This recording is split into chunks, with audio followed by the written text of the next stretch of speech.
A massive attack is not a single trick or a lucky break. It is a set of moves that run in parallel and feed each other. While one stream sends phishing emails, another tests weak passwords, a third looks for a fresh software hole, and a fourth drowns your public site with a flood of requests. At the same time, a supplier account gets used to step inside the network through a trusted path. Backup systems are probed for weak spots, and data is prepared for encryption. Around all of this, short messages try to shape public opinion and push your team into rushed decisions. None of these streams is special on its own. Together, they overload your ability to see clearly and act with confidence. The aim of the attacker is simple. They want to overload detection and decision-making. They want to blur cause and effect so that every new alert looks unrelated to the last one. They want to force their tempo on you. When you cannot tell which event matters most, you lose time. When you lose time, the attacker gains reach. A massive attack is designed to do exactly that. It creates motion in many places so your attention fragments. It mixes normal signals with malicious ones so your rules and thresholds treat them as noise. It makes your tools disagree on what is happening. It makes the choice between act now and wait for clarity feel like a trap. The attacker does not need perfect stealth when confusion works almost as well. Most defenders do not start from a perfect place. People and time are limited. Tools are split across many consoles. Asset lists are incomplete or out of date. Some servers are known by name but not by function. Some cloud accounts exist only in a spreadsheet. Logs arrive late or in formats that do not match. Alert queues grow. Tickets jump from one group to another. Meanwhile, the business needs to keep running. The sales team launches a campaign. The data team moves a workload. A partner asks for an emergency exception. None of this is malicious, yet each change adds to the fog. A massive attack thrives in this kind of environment because it turns every small gap into an entry point and every small delay into room to move. It helps to be precise with words. By a massive attack, we mean a coordinated push along several technical and human paths at once. Phishing tries to trick users into giving access. Exploitation hunts for weak software and misconfigurations. Password spraying and credential stuffing try many accounts with common passwords. Distributed denial of service floods front ends to distract and disrupt. Supply chain paths use contractor accounts, update servers, and shared tools. Backup attacks target the last line of recovery. Encryption attempts are staged for an endgame that locks systems and raises pressure. Information operations spread short messages to shape public mood and force leaders to respond before they are ready. The value of this mix is not that each piece is strong. The value is in how they combine to hide the real path of intrusion and to create many pretty urgent tasks at the same time. Think about how this feels from the inside. A help desk ticket arrives about a strange login from a new device. At the same time, the web team gets an alert about unusual traffic. Minutes later, a few users report a new security notice that asks them to re-enter their password. Your email filter blocks some copies of that notice, but not all of them. The SOC sees a small policy change on a cloud role that nobody remembers approving. The SIEM shows a new service account talking to a storage bucket it never touched before. None of these alone is a red line. Each has a plausible reason. Put together with the right timeline, they would form a clear picture. But that picture is hard to build when events are noisy, tools are separate, and people are tired. The thesis of this episode is straightforward. A massive attack is not a one-day duel that you win with a single bold action. It is a multi-layer campaign fought over visibility, time, and process. Visibility matters because you cannot defend what you do not see. Time matters because every delay widens the blast radius and raises the cost to recover. Process matters because calm, repeatable actions reduce errors when stress is high. Technology helps, but it is not enough on its own. The decisive edge comes from preparation that is already routine before the crisis begins. This view changes how we judge success.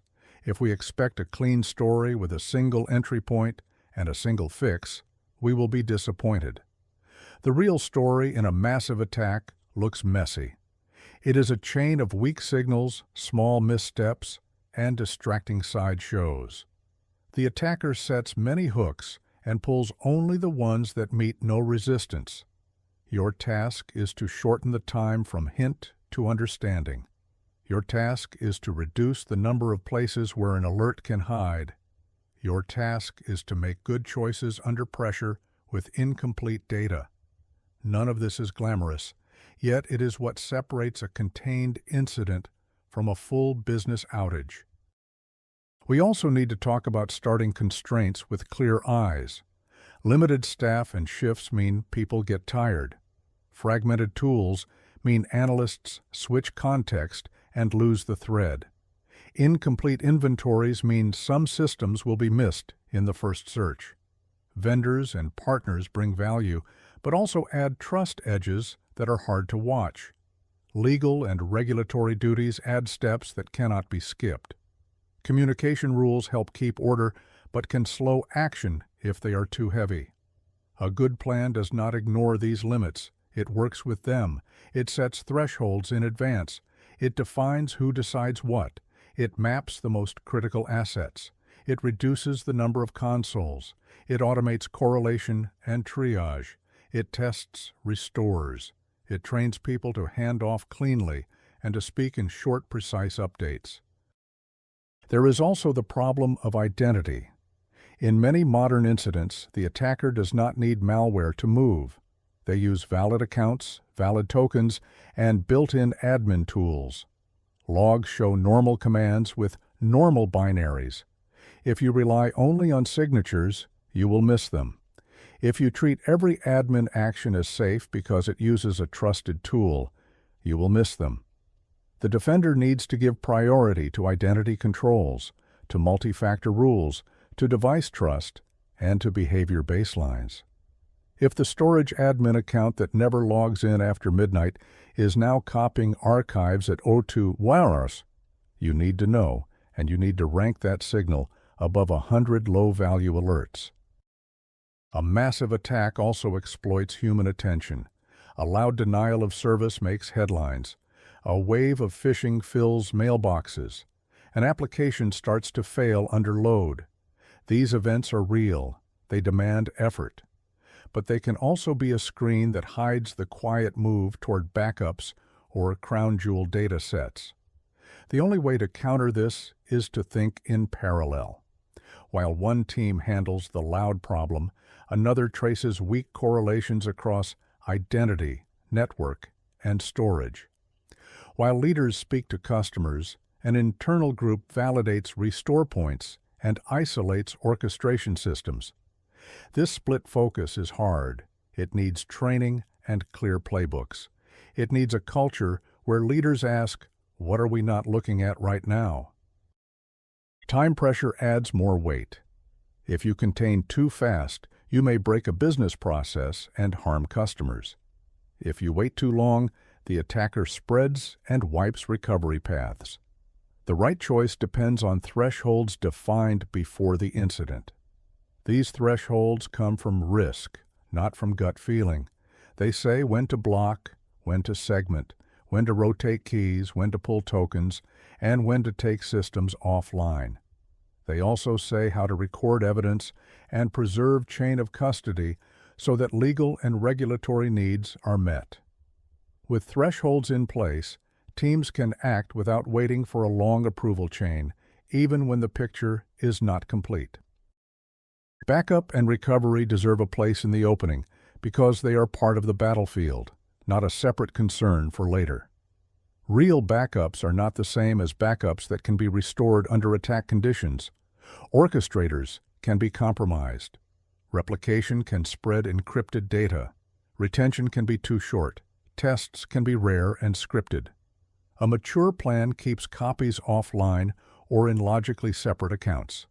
It tests, restores, often from scratch, and measures time to usefulness, not just time to mount. A massive attack will try to take away this safety net. Your preparation must assume that and protect it. Finally, this is a promise about the structure of what follows.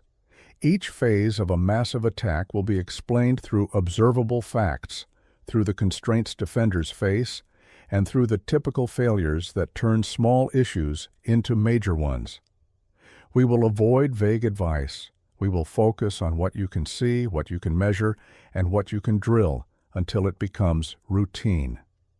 The goal is not perfection. The goal is to raise the floor so that when pressure comes, your default actions are already good enough to hold the line. The earliest phase of a massive attack does not look dramatic. It looks ordinary. Small entries appear from new devices that do not match past behavior. A service account that never leaves a narrow subnet touches a new endpoint. A cloud role gains a minor permission that seems harmless.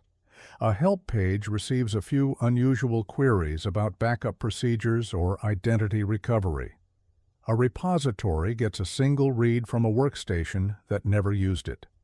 A support mailbox receives a message that mimics your internal style, but uses a slightly different domain. These are weak signals. Each has a plausible reason. Together, they form the first trace of an organized move. At this stage, the attacker wants persistence with minimal noise. They check what rights they already have through a phished token or a reused password. They test the perimeter with slow, scattered requests. They sample internal segments with short bursts that stay below common thresholds. They enroll a new device if policies allow it. They add an OAuth grant with a scope that looks routine. They create or rename a rule that changes nothing obvious today, but helps tomorrow. They search your public sites and internal wikis for recovery steps, key contacts, naming schemes, and system lists. They are patient. They prefer a quiet foothold over a quick win. Detection is hard because these traces look like background activity. Modern systems generate constant churn. Devices are replaced. Contractors log in from hotels. New microservices come online every week. Policies shift when teams test features. If your rules are strict, you drown in alerts and tune them down. If your rules are loose, you miss rare events that matter. The base rate works against you. When almost everything is normal, even a good rule will raise mostly false alarms. People learn to ignore them. The attacker knows this and shapes their actions to blend into normal churn. The common failure is to close a ticket in isolation. An analyst sees a login from a new device. The user confirms travel, or the message sits for hours without a reply. The case closes. Another person sees a small policy change in a cloud role, but cannot link it to any business request. The case closes. A third person notes a new API permission on a service account, but finds no impact. The case closes. Each action is defensible. None adds up to a story. The attacker depends on that gap. They act across time, identities, and systems so that no single view looks urgent. The fix begins with correlation by time and subject, even for weak signals. Treat first time and first time in a long time as meaningful attributes. First log in from a device to an admin account in the last 90 days. First use of a scope that can read mailboxes by a newly registered application. First role change on a storage admin within 1 hour of a help desk password reset. First access from a contractor network to documentation that explains backup restores. Each by itself may be fine. 2 or 3 aligned within a short window deserve attention. A simple rule helps. When 3 rare events touch the same identity, device, or asset Within 1 hour, build a case and keep it open until the links are explained. Make the weak signals easier to see. Add a newness tag to events that represent firsts. Mark new devices for privileged accounts. Mark first use of sensitive scopes. Mark first write to policy objects. Mark first cross-region logins. Mark first access to backup controllers. Send these to a small queue designed for synthesis, not for quick closure. The goal of that queue is to build a story. Did a new device appear? Did a help page about token recovery get unusual views? Did a service account touch a new endpoint? Put them on a single timeline and ask whether a single actor could cause all of them.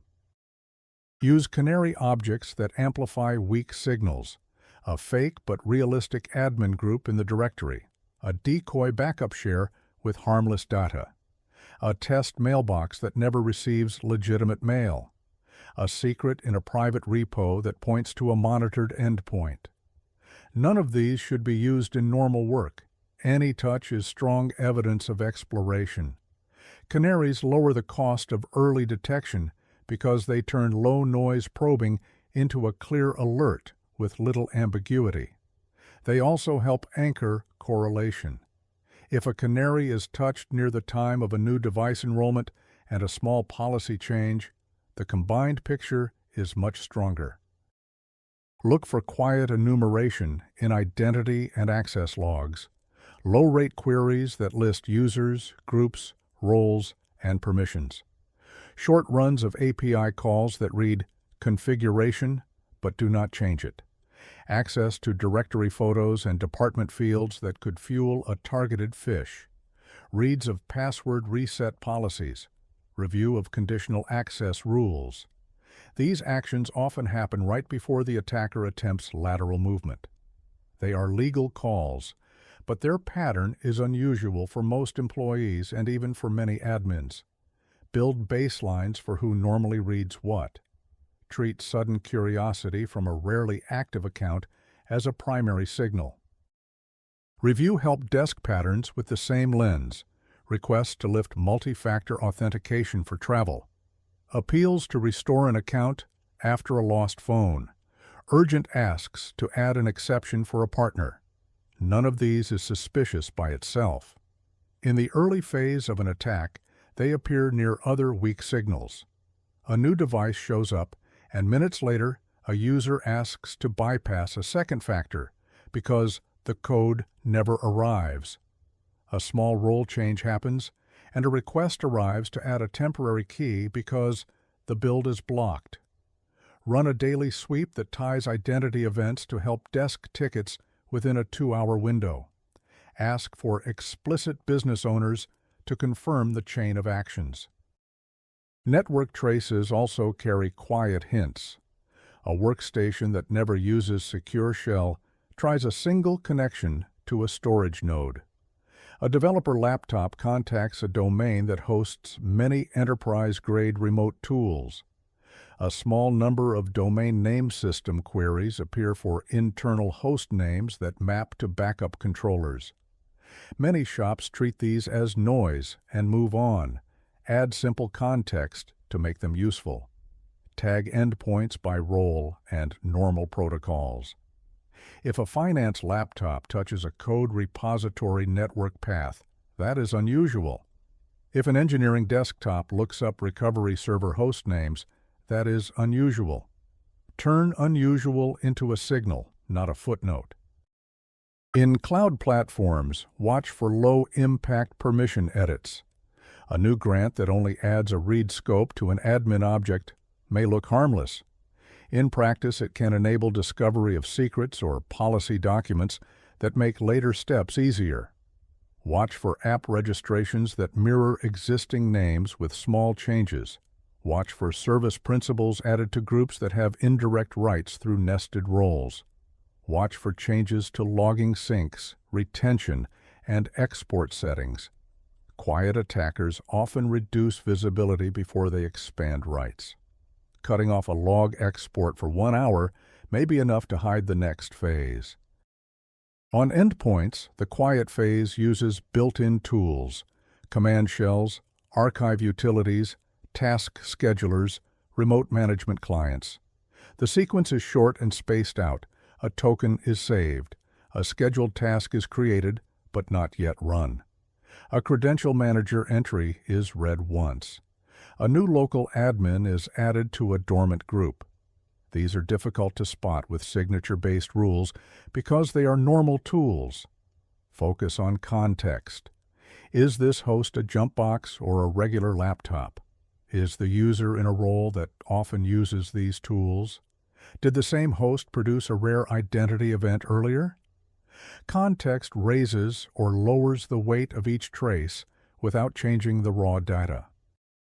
Time windows matter. Most firsts happen during planned changes, during office hours, and around releases. Many quiet attacks shift explorations to low-traffic times. Overnight hours, weekends, holidays, build per identity and per role windows to rank signals. A new device enrollment for a developer at 03:00 local time is not the same as the same event at 10 UAs on a release day. A small policy edit on a storage role on a Sunday is not the same as one on a Tuesday morning when maintenance happens. Use local time, not universal time, for human activity patterns. Do not let thresholds be your only control. Add simple human checks that cost little time. When a high-risk weak signal appears, require a step-up check with the user through a second channel. A short call, a push to a known device, a code word for critical changes. Keep the script short and precise. Confirm the action, the why, and the timing. If the user cannot confirm, freeze only the narrow item that is in question and start a focused investigation on the identity and the device involved. Small, fast checks prevent both overreaction and delay. Structure the early phase workflow so that someone owns synthesis. One person per shift should read across weak signal cues. They should build small stories, not close tickets. They should write 5-line summaries with who, what, when, where, and why unknown. They should ask for one of 3 outcomes within a fixed time: benign with reason, underwatch with timer, or escalate. Keep the timer short. 90 minutes is enough to confirm most harmless changes. If it remains unclear and the cluster of signals grows, move to containment steps defined in advance for identities and devices, not entire networks. Train teams to recognize patterns that repeat across incidents.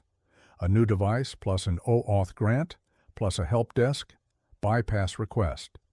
A small policy change plus a new backup read plus a single remote management touch. A short directory enumeration plus a mailbox access from a new application plus an external login to a password reset page. Put these patterns on a card, review them weekly, update them after every exercise and real incident. The goal is not to memorize. The goal is to reduce the time from "this looks odd" to "we have seen this shape before." Measure what matters in this phase. Count how many weak signal clusters you build per week. Measure how long they stay open. Track how many end in confirmed benign causes with documentation. Track how many escalate and lead to containment. Track false closures where later evidence showed an attack was underway. These numbers show whether your visibility and synthesis are improving. They also justify investment in automation and staffing. Numbers turn vague fear into clear priorities. Expect noise and plan for it. Do not try to catch every rare event on day one. Start with a short list tied to identity, backup, policy control, and orchestration systems. Add more over time as you learn which weak signals often precede real incidents in your environment.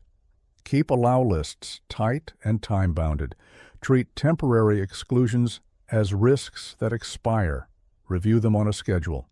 Many attacks succeed because an old exception stayed forever.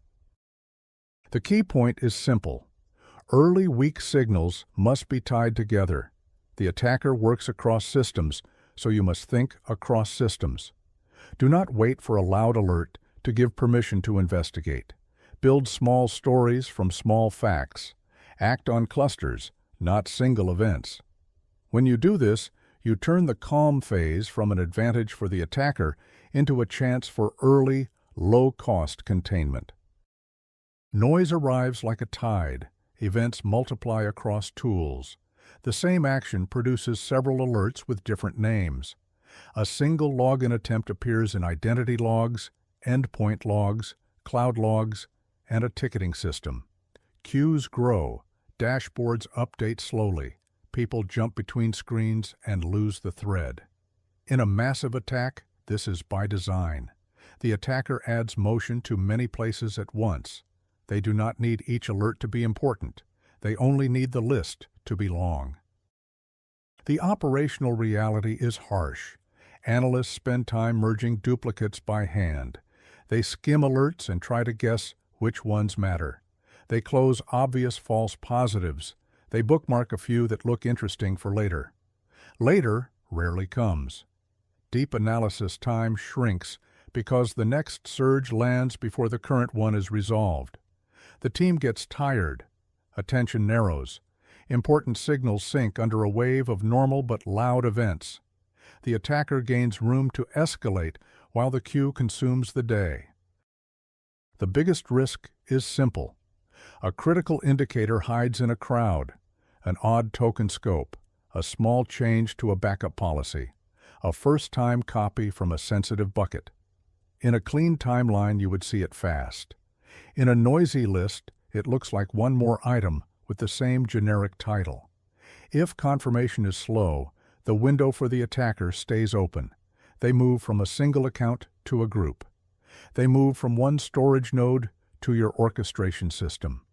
By the time the team sees the pattern, the blast radius is larger and the rollback path is weaker.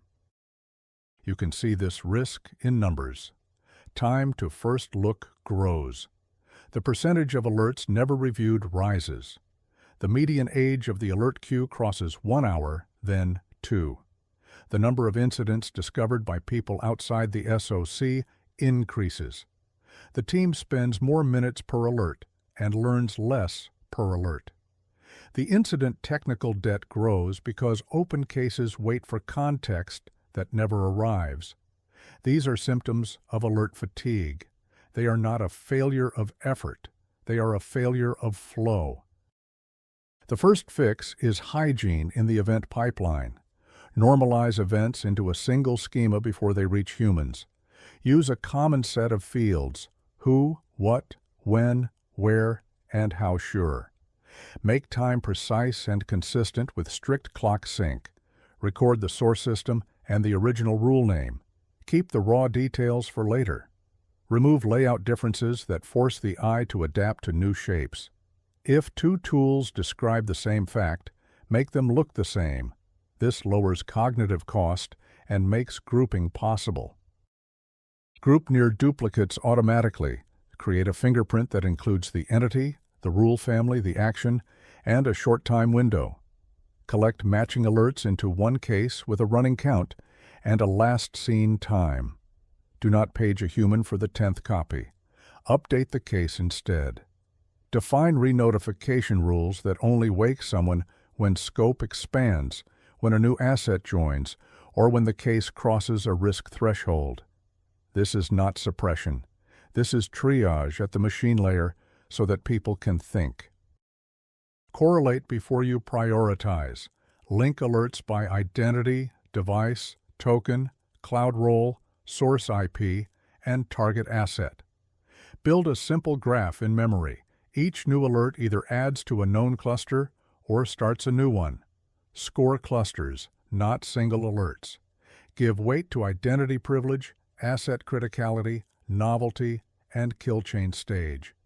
A known low-risk rule on a crown jewel asset can outrank a medium rule on a test host. A first-time event at ORO 3 ORO 0 can outrank a daily event at 10 ORO I.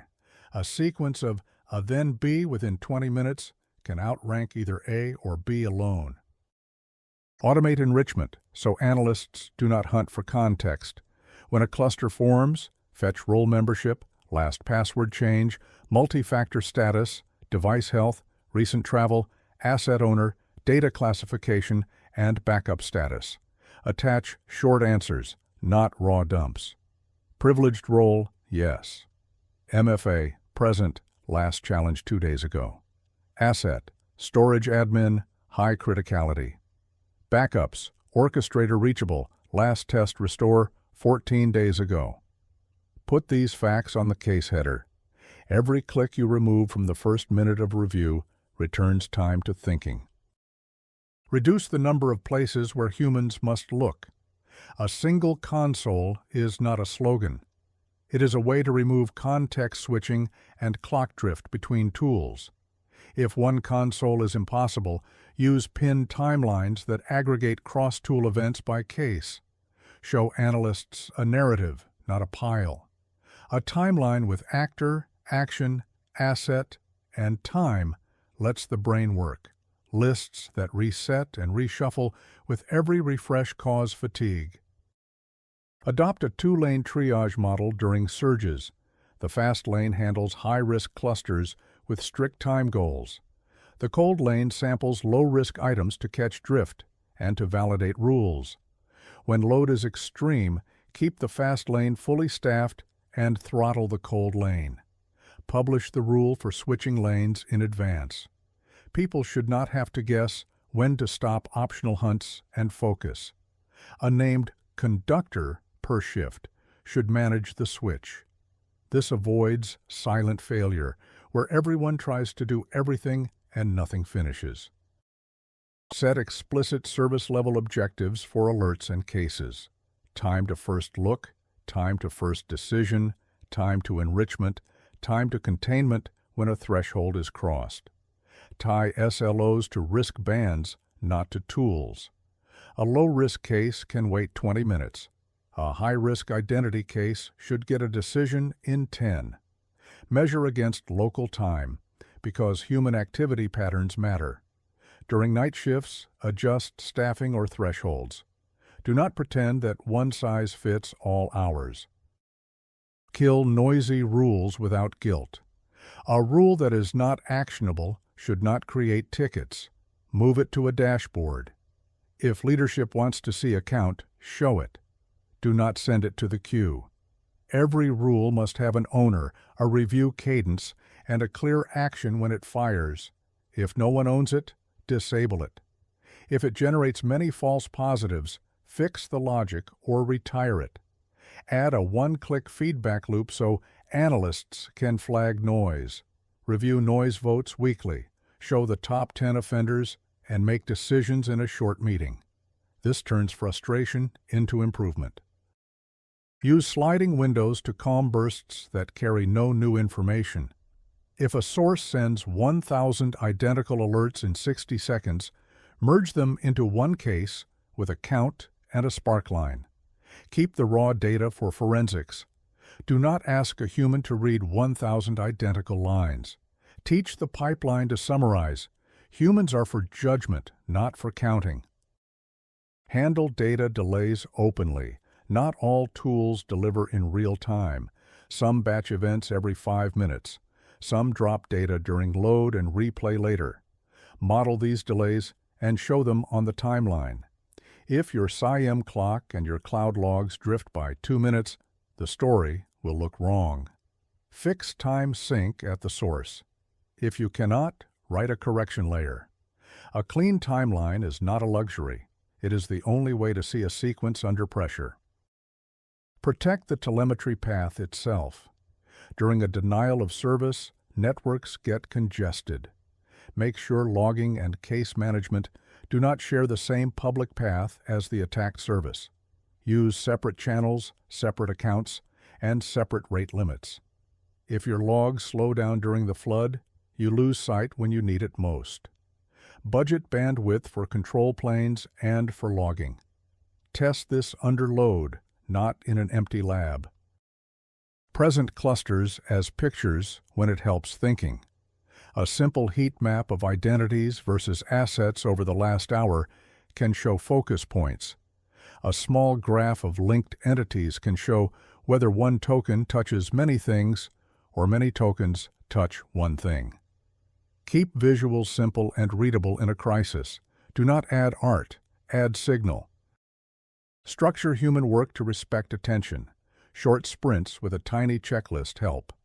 Read the case header, scan the timeline, check enrichment, decide, close, watch, or act. Write 3 sentences of notes in a fixed format. What we see, what we think, what we will do. Hand off cleanly with a standard summary. Rotate people out of the fast lane every hour. Micro breaks prevent sharp drops in quality. When the brain is tired, it sees what it expects to see. That is when attackers win. Write playbooks for surge conditions, not just for clean room incidents. Include rules for pausing low-value hunts. Include a small team that keeps an eye on backups and orchestration, while others handle loud problems. Include a senior person whose job is to ask, "What are we missing?" every 30 minutes. Make space for alternative hypotheses. The point of a playbook is to let people act quickly without arguing about process in the middle of the storm. Plan for graceful degradation.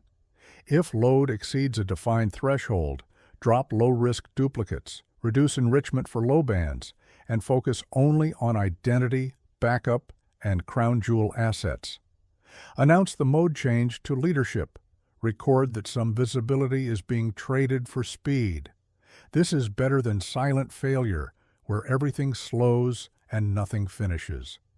Come back to full mode when the queue shrinks below the threshold. Exercise for noise, not only for stealth. Run drills that inject floods of near-duplicate alerts. Practice grouping, scoring, and deciding under load. Measure how much time automation saves. Measure how many clicks are needed to reach the first decision. Tune rules. Remove fields. Add fields. Repeat until the friction drops.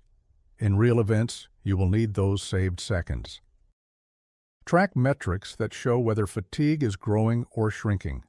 Deduplication ratio, correlation rate, percent of cases with full enrichment at first look, time saved by automation per case, number of rules retired per month, false closure rate. Use these to justify investment and to keep focus between crises. Make gains visible so the team sees progress. The key point is blunt. Without automated correlation and risk-based prioritization, even a strong team will lose to the attacker's tempo. You cannot outwork a flood with raw effort. You can only shape the flow so that attention lands where it matters. Group first, enrich first, score clusters, not lines. Protect the timeline, make decisions fast, and write them down. This is how you keep a small set of people effective when the list gets long. You cannot defend what you cannot see. In most companies, the picture of infrastructure is incomplete. It looks clear on a slide, but the real map is full of gaps. Over years, teams create test systems and do not retire them. Contractors deploy temporary services and leave them running. A cloud account is opened for a pilot and never added to central logging. A developer spins up a database with production data for a one-off analysis and forgets it. A service account is created without an end date and stays active after the project ends. These small facts add up to inventory debt. The attacker looks for this debt first. Shadow information technology is not always reckless. Often it exists because the official process is slow. A team needs a tool today, not next quarter. They start a software as a service trial with a company credit card. They connect it to single sign-on. They grant a broad scope just to try. Weeks pass. People change roles. The trial becomes a paid plan. Nobody adds it to the asset list or the logging plan. The service now holds important data and has weak visibility. For an attacker, this is a safe place to learn about your organization and to harvest valid tokens. There are also gray services run by partners. A support vendor installs a remote management agent so they can help 24/7. A print service provider sets up a small server in your network. A facilities contractor deploys a tiny gateway to talk to building systems. Each box is trusted because a contract exists. Each box often sits outside your normal endpoint management. It runs with default settings, old protocols, and no central monitoring. Attackers love such boxes because they are quiet and rarely patched. They make a perfect trampoline into more sensitive areas. Forgotten nodes and accounts are common. User accounts that belong to people who left months ago. Service accounts with passwords that never expire. Local administrators on lab machines that nobody uses. Old keys in cloud key vaults that were never rotated. OAuth grants to applications that no one remembers. An attacker does not need many of these. One orphaned account with the right link can open a door to backups or to identity systems. Because the account is old, it looks normal in the logs. It does not trigger new device or first login rules. It moves under the radar. Boundaries of observation make things worse. Modern environments are a mix of on-premises, data centers, public clouds, edge sites, and remote workers. Each cloud has its own logs and names for similar events. Some logs are real-time. Some arrive in batches. Some cost more to collect at high volume, so teams only collect a sample. Different network segments are isolated for good reasons, but the isolation also blocks telemetry. Operations technology networks in plants and utilities use old protocols and tolerate no scanning. Laptops in the field go days without a stable link to send their data. Mobile devices sit outside endpoint detection. Even inside a single cloud, teams use separate accounts or subscriptions with their own settings. The result is a patchwork. Analysts see some parts with clarity and other parts as silhouettes. Ununified logs break timelines. Identity systems write one timestamp. Endpoints write another. Cloud providers log in their own time zones. A proxy adjusts for daylight savings and gets it wrong for 1 week. When you try to stitch events, the order looks off. A change appears to happen before the login that caused it. A copy appears before a token is created. People lose trust in the dashboards and fall back to manual checks. Manual checks are slow. Slow means the attacker gets more time. Attackers look for blind spots on purpose. They probe for networks where your endpoint detection is not installed. They test for object storage where access logs are off. They search for container clusters that are not enrolled in central policy. They target a cloud account where audit trails feed only a local bucket. They prefer test and development environments because access is broad and monitoring is light. They hop from a low visibility place to a high value place only when they are ready. If you miss the first hop because your tools did not cover it, you will see only the second hop when it is too late. The consequence is harsh. You cannot measure scope. You cannot choose a good choke point. You cannot tell leadership whether the incident is contained. You isolate one segment, and the attacker continues from a different, unseen one. You rotate keys and miss an old key that still works in a forgotten service. You declare success and learn a day later that backups in another account were touched. Confidence drops. Recovery plans stall while teams argue about what is really affected. The way out is to treat visibility as a program, not a project. Build a living inventory that updates itself. Do not rely on a spreadsheet. Pull data from many sources and reconcile them. Cloud provider application, programming interfaces for resources and roles, identity directories for users and groups, endpoint management for devices, vulnerability scanners, domain name system logs for host names, network flow for speaking systems, certificate transparency for public names, ticketing systems for owners, and finance systems for who pays the bill. Match records by stable keys. Assign a unique identifier to each asset. Attach an owner, a business purpose, a criticality rating, a data classification, and a life cycle stage. Show gaps as first-class items, resource with no owner, device with no agent, subscription with no logging, service account with no expiry. Build an asset graph, not just a list. Map which identities can touch which systems. Map which applications talk to which data stores. Map which keys can decrypt which buckets. Map which backup orchestrators can restore to which clusters. The graph makes dependencies visible. It also exposes unexpected bridges. If a contractor account can access the directory for backups because of nested groups, you want to know that before an attacker does.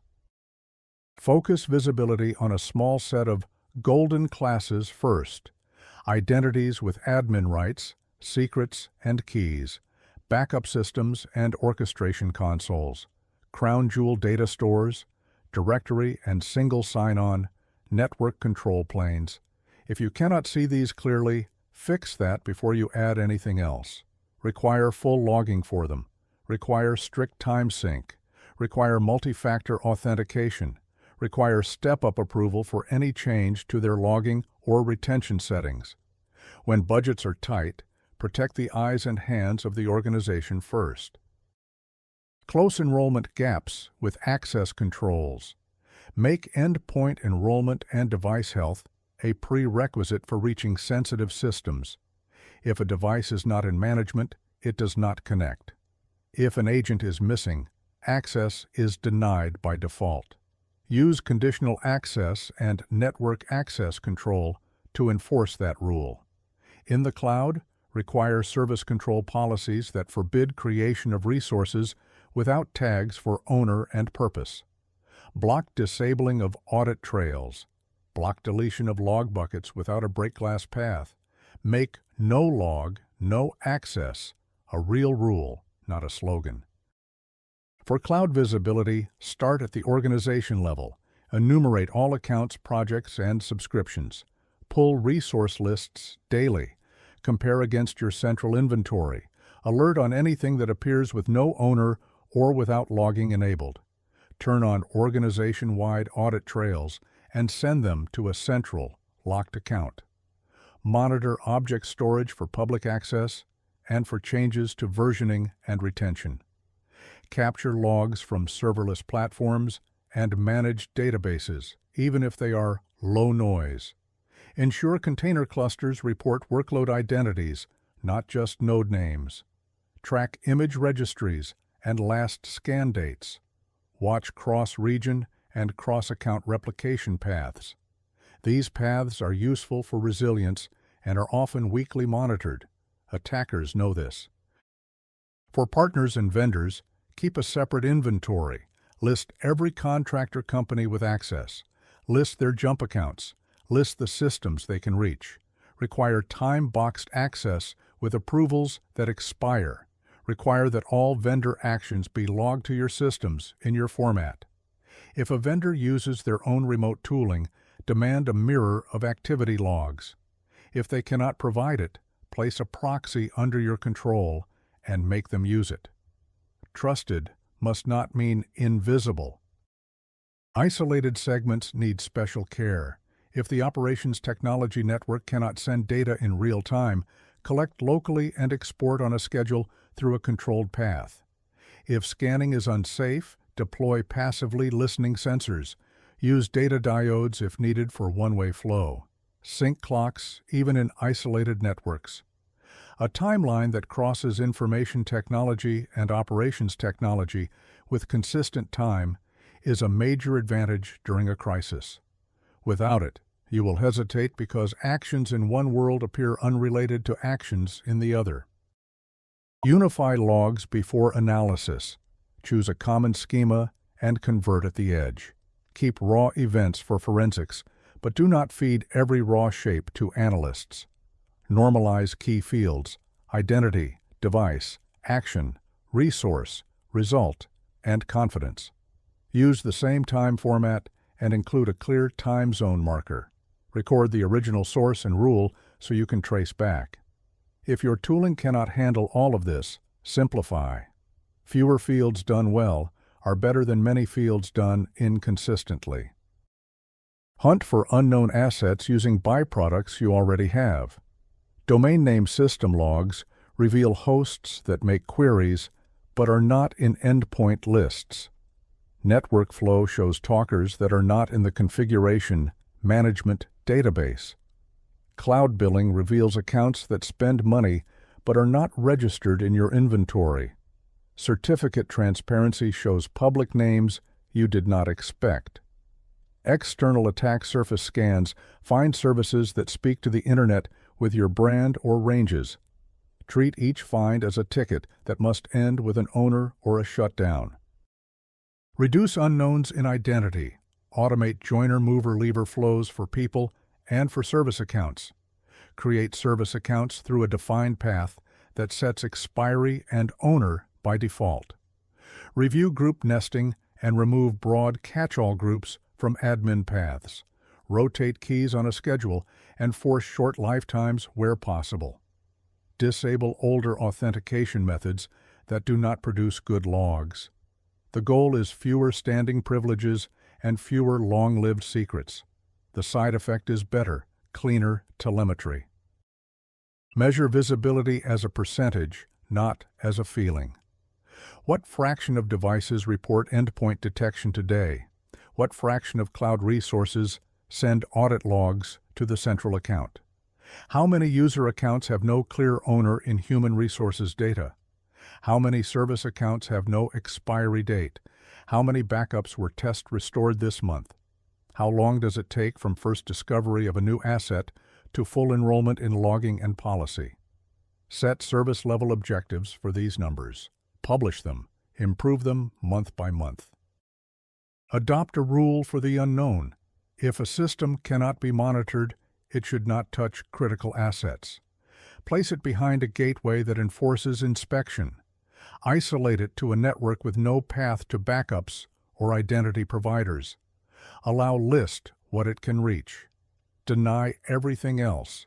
This is not punishment. It is a way to keep business running while you reduce risk. When the system becomes visible, widen its access. Expect drift and plan for it. New tools appear, new teams form, acquisitions add entire networks, mergers add whole clouds. Treat discovery as continuous. Run daily jobs that look for new accounts, new subscriptions, new repositories, and new domains. Run weekly jobs that check ownership tags. Run monthly reviews with business owners to validate purpose and criticality. Involve finance so that invoices match the inventory. Many blind spots hide in the gap between who pays and who secures. A few quick wins help right away. Turn on domain name system query logging and look for hosts that do not match any device management record. Export cloud account lists and compare to your single sign-on list. Scan object storage for public access and missing versioning. Search for admin in application registrations and review scopes. Add a banner to your service desk that flags accounts with high privilege when tickets arrive. These steps find gaps without heavy tools. The key point is direct. Visibility is more important than blocking in the early game. If you cannot see it, you cannot measure it, you cannot contain it, and you cannot recover it. Build a living inventory, normalize and centralize logs, tie assets to owners and to purpose, measure coverage, and close gaps. Only then do your other controls have a fair chance to work when a massive attack begins. Tool sprawl slows people down, even when the data is correct. Analysts jump between a security information and event management console, an endpoint detection console, a web application firewall console, an identity and access management portal, an email security dashboard, and 2 or 3 cloud consoles. Each tool uses different words for the same thing. Each tool has its own filters, its own fields, its own timestamps, and its own idea of risk. The brain pays a cost every time the screen changes. Short-term memory resets. The thread of the story breaks. After a few dozen switches, speed drops and error rates rise. In a massive attack, this cost turns into real delay. Fragmentation also shows up inside the data. The same user is called by a display name in one place, by a unique identifier in another, and by an email in a third. The same device appears with a host name, a media access control address, a serial number, and a management identifier. The same cloud resource is a human name in a ticket, a long resource path in a log, and a tag in a billing report. When names do not line up, people are forced to guess, and guesses waste time. If two tools disagree about which device did what, the investigation stalls while someone reconciles labels. System timing makes the picture worse. One tool batches events every 5 minutes, another streams in near real time, a third replays missed data an hour later. Clocks drift. Daylight saving rules differ. An action in identity appears to happen after an action on an endpoint that it actually triggered. Threads on chat show screenshots with yet another time. The group no longer trusts the timeline. When the timeline is weak, escalation is late, and late escalation helps the attacker. Decisions break when the view is split. One console says a token was revoked, another shows continued access because its cache has not refreshed. One tool flags a policy change as critical. Another rates it low because it cannot see the asset label. One analyst closes a ticket based on endpoint data. Another opens a new one based on cloud data that describes the same event with different words. The result is confusion, duplicate work, and a loss of confidence. Teams argue about whose console is right instead of acting. The fix begins with an entity model that everything else can use. Build a small set of canonical identifiers for people, service accounts, devices, applications, keys, cloud resources, backup systems, and data stores. Store the mappings between local names and canonical identifiers in a simple service. Keep a table of aliases. Update it automatically from directories, device management, cloud application programming interfaces, and configuration management.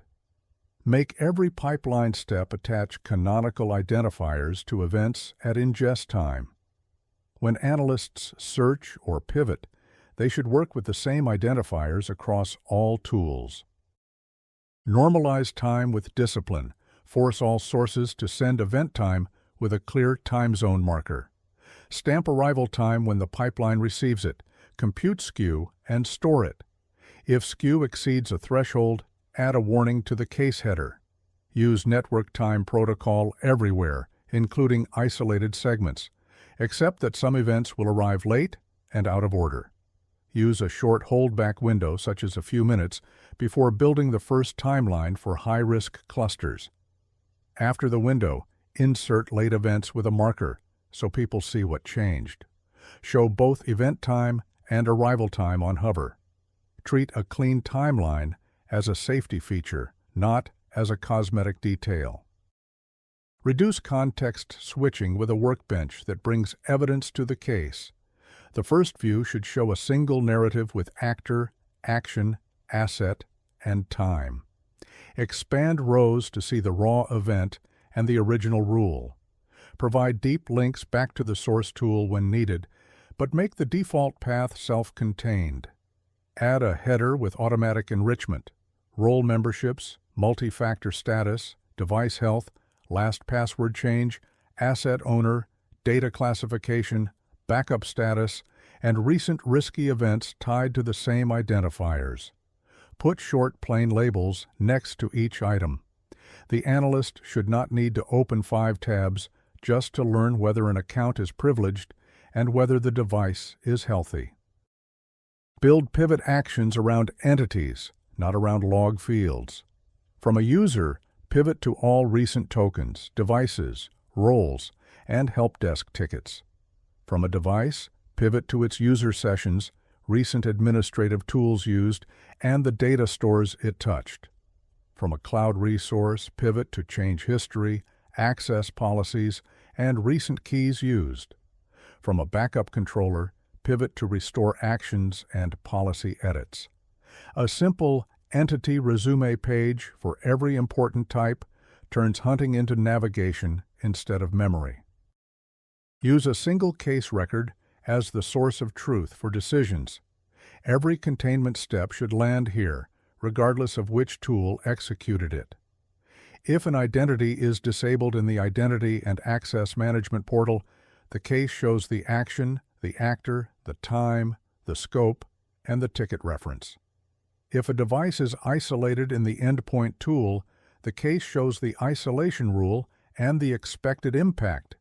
If a cloud role is removed, the case logs the change and the approving person. This prevents conflicting interpretations and makes handoffs clean. Add a small state machine to the case: new, triage, investigating, containing, contained, monitoring, closed. Keep transitions simple and visible. Orchestrate cross-tool actions from one place. Use your automation layer to call identity, endpoint, cloud, and backup tools with the same playbook. Define playbooks for identity at risk, device at risk, backup at risk, and crown jewel data touched. Each playbook should collect context, ask for a short human choice, and then apply a set of actions across systems. The playbook writes back to the case at every step. If a tool is offline, the playbook notes the failure and suggests a manual step. This reduces guesswork and avoids the trap where one system is fixed and another is left in the old state. Design for fast understanding in the first 5 minutes. Write a tiny checklist that appears on every new high-risk case. Read the header, scan the timeline, confirm identity and device health, confirm asset criticality and backup status, decide to close, watch, or contain. If contain, choose the playbook. Record 3 sentences in a fixed format: what we see, what we think, what we will do. These sentences replace long free-form notes and speed up handoffs. Train people to use them until it becomes a habit. Respect attention with interface choices. Avoid screens that shuffle rows on every refresh. Freeze the order within a case and mark updates clearly. Use consistent field names and consistent placement. Keep filters short and predictable. Use keyboard navigation and a few hotkeys for common actions. Avoid long pages that hide important sections below the fold. Show only what helps the next decision and make the raw details easy to expand but never required for the first pass. Handle delayed and partial data with rules. If a source is known to deliver late, show a banner on the case that a backfill is likely. Add a simple watermark time to the timeline so the analyst knows up to which point data is complete. If a tool is down, do not force people to wait. Allow containment with partial confidence, but require a second check when the missing data arrives. Record the reason for action so auditors and leaders understand the trade. Unify authentication and roles across tools. Use single sign-on with strong multi-factor authentication. Map roles to duties, not to tool brands. An investigator role should have the same powers across systems. A containment role should be allowed to act across identity, endpoint, and cloud with the same token and the same approval path. Remove local accounts and local roles that create surprises. The less time people spend logging in and asking for access, the more time they can think. Choose fewer tools with deeper integration over many tools with shallow overlap. Before buying another console, write the integration plan. How will events be normalized? How will entity identifiers map? How will actions be called by automation? How will the case record be updated? How will time be aligned? If the answers are weak, do not add the tool or isolate it to a niche. Every new console without integration is a future delay during an incident. Make delays visible and predictable. Measure average time to arrive for each source. Measure the percent of events that arrive late by more than 1 minute, 5 minutes, and 15 minutes. Publish these numbers. When teams understand the lag, they stop arguing about screenshots and start planning buffers. Use these numbers to decide which data sources drive real-time decisions and which serve as later confirmation. Train the team on one narrative language, pick neutral verbs, and use them the same way. Logged in, granted role, red bucket, changed policy, restored backup, isolated device, revoked token. Avoid synonyms across tools. The goal is not style. The goal is speed. When every line reads the same way, the brain processes faster. Write small glossaries for new hires and for partners who join an incident call. Practice the work, not just the tools. Run drills where people must solve a case from the workbench without touching raw consoles. Then run drills where the workbench is down and they must use the sources directly. Practice building a clean timeline when a cloud source is 15 minutes late. Practice a handoff between identity and endpoint teams using only the case record. Count clicks, count context switches, remove steps, repeat until the path is short. Measure fragmentation with simple metrics. Count context switches per case. Count tabs opened per case. Measure time to first decision. Measure time to gather basic context without leaving the case view. Track the percentage of cases resolved without opening a second console. Track how many actions per case are executed through automation versus manual clicks. Use these numbers to justify reducing consoles and to show progress. Plan for degraded modes. When load is high or a source is down, the workbench should switch to a core set of signals: identity, backup, crown jewel assets, and orchestration. Announce the mode change in the header. Reduce enrichment to essentials. Keep the timeline clean. Focus on actions that slow the attacker, not on completeness. When the surge ends, return to full mode and backfill details for forensics. Integrate communications with the case. A short, fixed update every 30 minutes helps leaders and keeps noise out of chat. Include 3 fields: status, changes since last update, and next actions with owner and time. Do not paste screenshots from 5 different tools. Link to the case. Let the case be the single source of truth. This reduces contradictions and stops the spread of half-true stories. A few quick wins can help right away. Add deep links from alerts to the exact event in the source tool with the same time window. Add a button that copies a clean summary of the case into a chat update. Add a small banner that shows known time skew for the sources in this case. Add a pivot that opens the entity resume for the top identity in one click. Add a rule that blocks closing a case without a 3-sentence note. None of this is hard. All of it saves minutes every hour. The key point is clear. Fragmentation increases latency and lowers the quality of conclusions, even when the raw data is correct. It wastes time through context switching. It breaks timelines through unsynchronized clocks.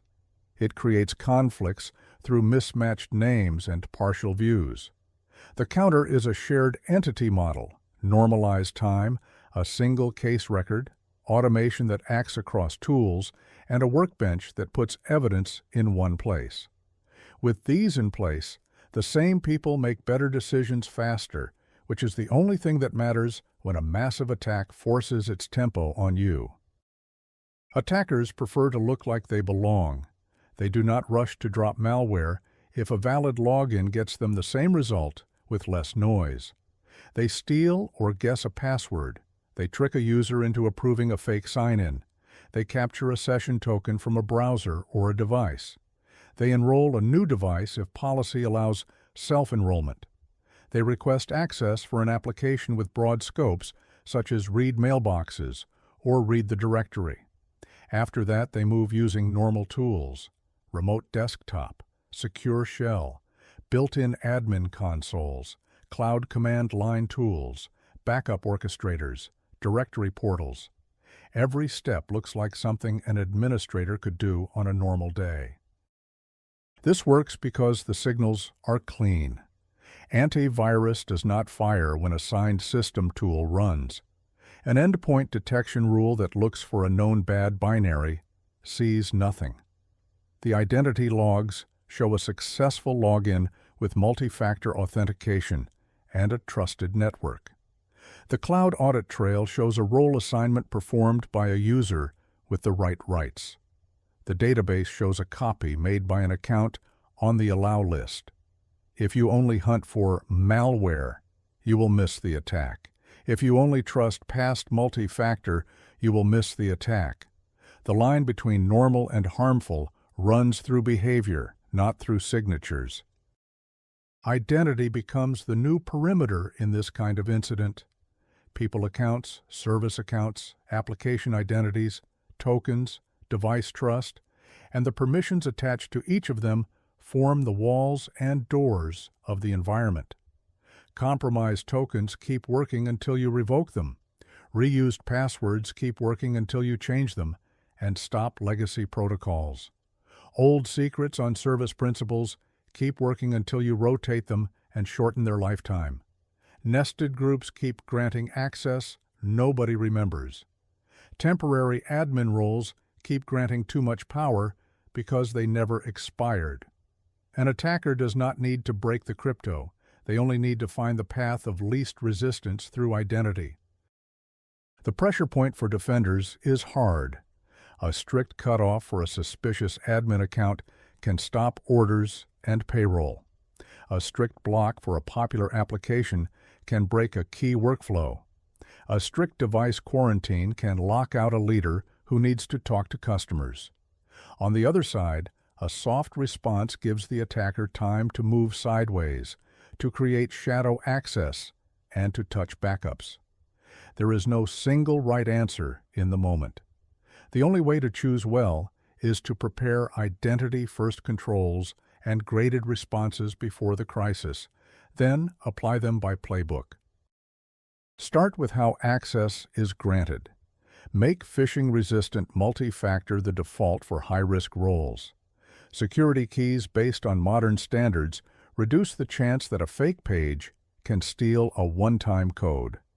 Disable older mail and file protocols that cannot enforce strong multi-factor authentication. Limit consent to enterprise applications. Do not allow users to approve broad scopes for unknown publishers. Require an administrator to approve new app registrations and to review the scopes in plain words. If the environment uses conditional access, make device health and device management part of the rule. A sign-in from an unknown browser on an unmanaged device should not be able to reach crown jewel systems even if the password is correct. Cut standing privilege down to the bone. Most admin actions do not need all-day rights. Use just-in-time elevation with approvals and short timers. An engineer asks for a storage admin role for 1 hour with a ticket number. A leader approves. The system logs the grant and the end time. The rights vanish when the hour ends. This cuts the risk that a stolen token will unlock the entire environment. It also makes admin at Arrow 3 DOR an anomaly that stands out. Keep 1 or 2 break glass accounts offline for emergencies. Test them. Do not use them for normal work. Rotate secrets and shorten their life. Service principals and workload identities often hide in the background. Give them owners, expiry dates, and small scopes. Force key rotation on a fixed schedule. When possible, replace long-lived secrets with workload identity that issues short-lived tokens tied to a platform and to a workload. tie token refresh to the health of the device or the node. If the node is not healthy or is outside policy, stop refresh. A stolen token then dies quickly, and the attacker must expose themselves to get another one. Watch for abuse patterns that look legitimate but are not. A batch of grant admin operations to the same user inside a small window. A series of mailbox reads by an application that never read mail before. A copy from a backup vault by an identity that normally only writes. A spike in role assumptions from one device that never did admin work. A maintenance group added to a sensitive system right after a help desk reset. None of these require malware. All of them require attention. Protect session material on endpoints. Many real incidents use token theft from browser storage or from system memory. Turn on protections that isolate credentials in memory. Force browsers to store sensitive session keys in a way that ties them to the device. Clear tokens and cookies on privileged browsers when a user elevates. Use separate profiles or separate virtual desktops for admin tasks so that a normal browsing session cannot hand a token to an attacker. Small friction here buys a lot of safety. Plan how to act when an identity looks risky. You need steps that are strong enough to slow the attacker, but not so broad that the business stops. A useful pattern is progressive containment for identities. Step 1. Require a step-up challenge for any new action and force reauthentication on the next request. Step 2. Revoke active tokens and sessions for that identity and require a password change or key rebind. Step 3. Remove high-risk roles and place the identity in a limited mode group that can read but cannot change. Step 4. Disable the identity and block all sign-ins. Choose the step based on a threshold you set before the crisis. Use timers. Limited mode for 60 minutes buys time while you validate cause. Every step is logged to the case with who approved it and why. Isolate by scope, not only by person. If a role looks abused, remove the role from the role group for a short time and add a small set of known good users back with explicit grants. If an application identity looks abused, rotate its secrets, remove its broad scopes, and create a narrower set of scopes while you review. If a network path is used to reach backups, change the path rules for that one source and keep the rest of the network up. Targeted limits hurt less and work faster. Build identity quarantine modes into the environment before you need them. For people accounts, quarantine can mean email stays up, but send as is blocked, file access is read-only, new device enrollments are denied, and admin portals refuse elevation. For service accounts, quarantine can mean the account can still read what a service needs to stay alive, but cannot change policies, cannot create new keys, and cannot touch backups. For application identities, quarantine can mean tokens are only valid for a small set of known endpoints and scopes. Publish what quarantine does so teams can plan around it. Close the loop across systems when you take action.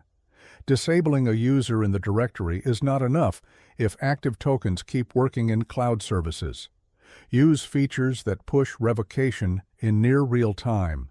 Kill active sessions on endpoints for that user. Revoke refresh tokens in mail and storage. Invalidate database connection pools tied to that identity. Force new device attestation on the next access. If your tools cannot do real-time revocation, set the expectation that some actions will take minutes and choose containment steps that assume that delay. Do not forget help desk flows. Many identity incidents use social pressure. I lost my phone, I need bypass. I am on a trip, my token fails. This vendor is blocked, please add them. Write short scripts that require a second channel and a high confidence check for any request that touches multi-factor or admin rights. A code phrase that only the user knows. a call to a known number, a check with a manager. Keep the steps short so they are used in real life. Add a banner in the ticketing tool that marks high-privilege accounts. The script should get stricter when that banner shows. Give special care to workload identities and automation. Backup orchestrators, continuous integration bots, and deployment systems have broad reach. Keep them in their own projects or accounts. Limit what they can reach by network and by policy. Log all of their actions to a separate locked destination. Rotate their keys often. Require code review for any change to their scopes. If an automation identity looks abused, the quarantine step should be ready. Cut write actions. Allow reads needed for business to stay up, and route restores or deployments through a manual path until trust is rebuilt. Tighten the path from detection to identity action. A case about an identity should surface the last 10 actions, current roles, device health, recent token grants, app consents, and help desk tickets in one view. The first decision is simple: keep, limit, or cut. The second decision is scope: just the user, the role, the app, or the device. The third decision is time: how long does the limit last before review? If those three choices are one click away, you win minutes when they matter. Measure identity risk with a small, clear set of numbers. How many privileged accounts use phishing-resistant multi-factor authentication? How many service accounts have an owner and an expiry date? How many application consents were approved this month and by whom? How many roles are granted just in time versus permanent? How long does it take to revoke tokens across major services? How many help desk bypasses were granted, and how many failed the second channel check? Publish these numbers. Improve them. Tune detection to behavior, not strings. Look for first-time admin actions outside normal hours for the specific person. Look for sudden curiosity. A user who never manages roles now reads a long list of groups and policies. Look for grant then use sequences, a role given and then used within minutes by the same actor. Look for silent reach into backups by identities that usually only write. Look for admin with a new device, plus token refresh failures, plus help desk bypass request inside the same window. These patterns are hard to fake and travel well across tools. Prepare rollback paths for identity changes. When you cut a role, know how to restore it in a safe way. When you rotate an application key, know how to propagate it to the service without outage. When you force password reset for a group, know how to stage the flow so that support lines do not melt. Test these steps the same way you test disaster recovery. The worst time to learn how to restore a revoked token is during the peak of an incident. Keep records clean for legal and audit needs. Identity actions are sensitive. Record who decided, what was changed, when, and why. Keep the chain of custody for session dumps or token captures. Use a standard form in the case record for every identity containment. This makes post-incident learning possible and keeps trust with customers and regulators. Above all, make identity defense a habit, not a special project. Teach teams that passing multi-factor authentication is not a seal of safety. Teach leaders that standing privilege is a liability.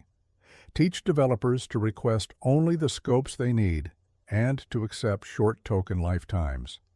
Teach help desk to love the script that stops social pressure in its tracks. Teach analysts to read behavior before they read signatures. The key point is simple. When attackers move under the cover of legitimate accounts and tools, signatures lose power. Without a priority on identity controls and behavior analytics, defense is blind. With strong identity basics, short-lived writes, clear quarantine modes, fast token revocation, and focused patterns, you turn looks legitimate back into acts suspicious, and you regain the ability to act before damage spreads. Distraction is a tactic, not an accident. The attacker creates a loud problem to pull people and tools toward it. A denial of service floods a public site. A phishing wave lands in thousands of inboxes. An application starts to throw many errors. At the same time, a quiet move starts against identities, backups, or orchestration. The loud problem is real and needs work. The quiet move is the goal. Denial of service changes the rhythm of the day. Network teams focus on scrubbing traffic. Application teams change content delivery rules.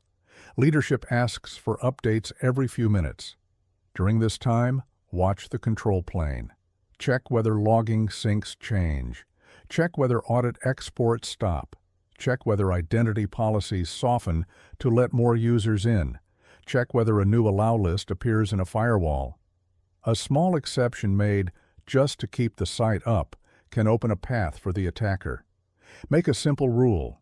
During a flood, changes to identity, logging, and backups need a second approval that is not part of the attack response team.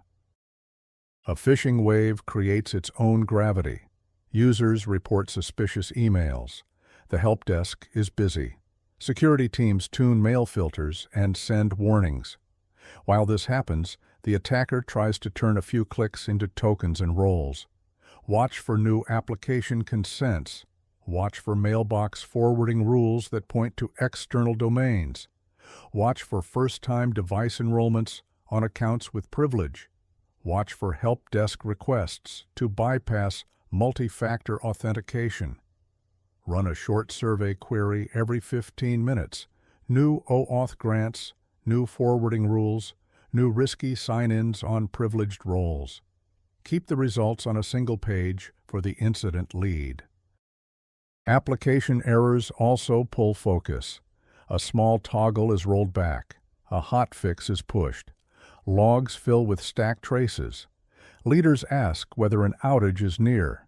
In this window, the attacker tries to blend a policy change or a key rotation into normal change noise. Require a change freeze on identity, backup, and logging settings when application incident severity is high. If a change is forced, write a short justification with a name and a timer. Revisit it after the incident and roll it back if it was too broad. Attackers pair distractions with entry moves that fit the cover. A flood against a login page often pairs with password spraying. A mail wave often pairs with new app consents. An error storm in a build system often pairs with a change to a deployment key. A partial outage in storage often pairs with reads from backup vaults. Build short, if this, then also check that cards. If you see a flood, check for mass login failures from the same networks and for any new firewall exceptions. If you see phishing, check for new app registrations and mailbox rules. If you see build errors, check for new tokens and scope changes on deployment identities. If you see storage retries, check for backup policy edits and restore actions. Structure people around parallel thinking. Split the room into lanes. One lane fixes the loud problem. One lane hunts for quiet moves. One lane protects recovery paths and orchestration. Name a skeptic who is not allowed to work tickets. Their job is to ask for alternative hypotheses and to run a 5-minute test for each. The skeptic reads the timeline every 30 minutes and asks what changed that does not fit the main story. This small role prevents anchoring on the first explanation. Put a hard timer on early conclusions. At 20 minutes and at 40 minutes into a loud incident, run a short review. List facts in one column and assumptions in another. Facts are observed events with time and source. Assumptions are the story you tell about why the events happened. For each assumption, write one quick test that can support or challenge it. Run the tests. Examples. If you assume that a denial of service is only volumetric, check whether any identity rules changed in the last hour. If you assume that a mail wave is random, check whether the few clicks cluster by department or role.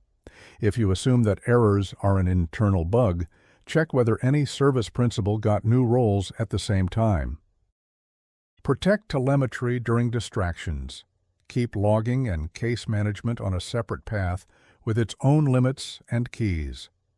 Do not let content delivery network changes cut off logs. Do not let web application firewall bypasses drop security headers that your tools depend on. Pre-allocate bandwidth for control planes. Test in drills that logs keep arriving during a flood. A clear timeline is the only way to see both the noise and the real move at once. Use simple beacons to detect quiet work behind the noise, canaries in backup shares, decoy admin groups in the directory, fake secrets that point to monitored endpoints. If a denial of service runs and a canary fires, raise the incident level.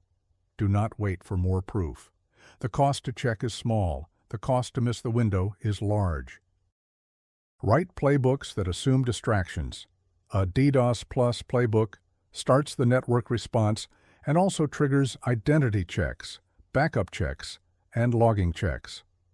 A Phish Plus playbook starts mail filtering and user comms and also triggers app consent review, mailbox rule sweep, and token revocation tests.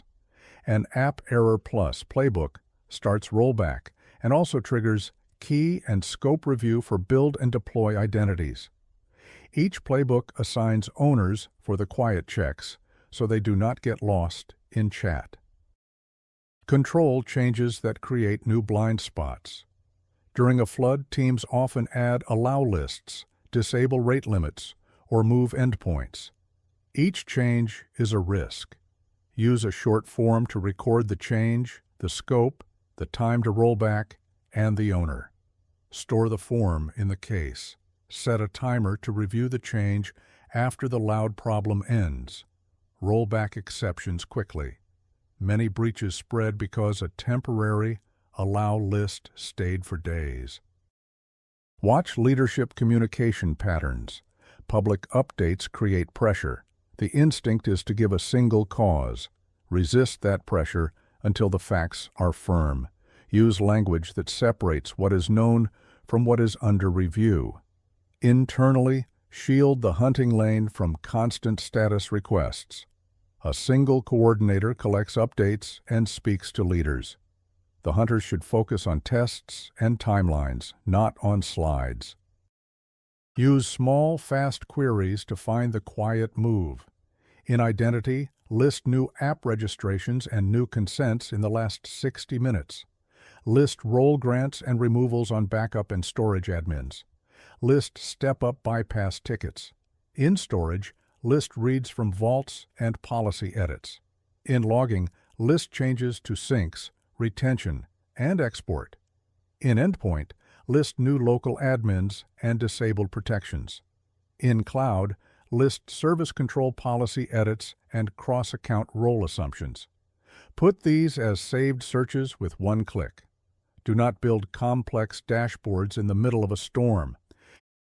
Correlate noisy and quiet signals by time and source. If a network flood starts at 2:07 p.m., look at identity and policy changes between 1:50 p.m. and 2:20 p.m. If a phishing wave lands at 9:15 a.m., look at new app consents and mailbox rules from 9:10 a.m. to 9:45 a.m. If a build error storm begins at 10:02 p.m., look at key rotations and scope changes from 9:45 p.m. to 10:15 p.m. Simple windows are enough to catch many paired moves. Prepare small, reversible containment for suspected quiet moves. If you see a risky new app consent during a phishing wave, disable that one app and notify the owner, not the whole tenant. If you see a new allow list added during a denial of service, narrow it to a smaller range and add a timer. If you see a backup policy change during an application incident, lock restore actions to a manual path for 1 hour. These steps slow the attacker without stopping the business. Test for decoy tactics in exercises. Simulate a denial of service and hide a token theft. Simulate a phishing wave and hide a mailbox rule and an app consent. Simulate a build outage and hide a key rotation on a deploy identity. Measure how long it takes to find the quiet move. Count how many people were assigned to the hunting lane. Count how many checks ran automatically. Improve the playbooks after each drill. Track a few numbers that show whether you handle distractions well. Percent of loud incidents that trigger the plus checks. Time from loud signal to first quiet check result. Number of canary touches during loud incidents. Percent of exceptions rolled back within 1 hour after the loud incident ends. Number of alternative hypotheses considered per major incident. These numbers keep attention on the hidden part of the problem. Integrate deception and monitoring with the ticketing flow. When the workbench opens a loud incident template, it should also create subtasks for quiet checks with owners and due times. The case header should show a simple checklist: identity checks done, backup checks done, logging checks done, results posted. A green mark means done. A yellow mark means due. A red mark means late. Visual cues prevent missed steps when chat is busy. Give special care to third parties during distractions. A vendor may ask for a quick allow list to help with a flood. A content provider may ask to disable a control to reduce latency. A partner may ask for a temporary key to fix a build. Use the same second approval and the same timers for vendor changes. Require their actions to be logged to your systems. Distractions are a poor time to add new trust without guardrails. Keep scope narrow in public messages until the quiet checks are complete. A statement such as, "We see a denial of service and are investigating other possible impacts," is honest and safe. It leaves room to adjust if you find identity abuse. It reduces the chance that you will need to walk back a firm claim made too early. Internally, plan branches for both outcomes so that actions can start as soon as evidence appears. Teach teams to name the bias. Say anchoring when the first story sticks. Say confirmation when only supporting facts are collected. Say availability when the loud event crowds out quiet possibilities. A shared language makes it easier to correct course without blame. Add a small note in post-incident reviews that lists which biases played a role and how the team countered them. The key point is firm. Distractions are part of the plan. The attacker uses them to pull time and people away from the moves that matter. The counter is parallel thinking and small, fast checks that test alternative paths. Do not fixate on the visible cause. Keep a lane for the quiet move. Protect logging, identity, and backups during any loud event. Use timers, checklists, and canaries. With these habits, a loud incident becomes a signal to look harder at the places that decide whether damage spreads. Time pressure is not a side effect of a massive attack. It is the main lever. Every minute of delay gives the attacker space to move, to copy, to hide, and to break recovery paths. Every minute of haste increases the chance that you cut the wrong thing and stop the business. Both paths have a price. You cannot avoid the trade. You can only decide faster and with less regret. The first dilemma is choice of mode. Observe or contain. Observation gives you context. It tells you whether the signal is local or wide. It shows you which identities, devices, and systems are touched. It helps you avoid breaking a service by mistake. Containment cuts the attacker's reach. It reduces the blast radius. It stops data from leaving. It buys time for analysis. If you choose wrong, you pay. If you observe too long, the attacker spreads. If you contain too hard, customers feel the impact and leaders lose trust. Do not let this be a free-form debate during the incident. Write thresholds in calm times. Tie them to facts you can see in telemetry. Examples: First touch of a backup orchestrator by a new identity. Triggers limit now, investigate in parallel. New application consent with mailbox red scope on a privileged user triggers revoke now, confirm later. Policy change that lowers logging or retention triggers immediate rollback, change freeze for 1 hour. These are not guesses. They are pre-approved choices that turn minutes of argument into seconds of action. Use timed observation, not open-ended waiting. When a high-risk cluster appears and evidence is incomplete, start a short timer. For identity abuse, 15 to 30 minutes is typical. For backup or orchestration risk, 5 to 15 minutes is safer. When the timer expires, escalate one level of containment even if the picture is not perfect. This is a stop-loss rule. It limits the worst outcome, which is indecision. Make containment reversible by design. Prefer steps you can roll back in minutes. Use limited mode roles for people and service accounts. Use network policies that block one path, not whole segments. Use read-only switches on storage when possible. Use staged revocation, where you kill refresh tokens, but let existing sessions die within a small window. If you can say, "We can undo this in 10 minutes," the team will act sooner and with less fear. Model the blast radius in plain terms people can use.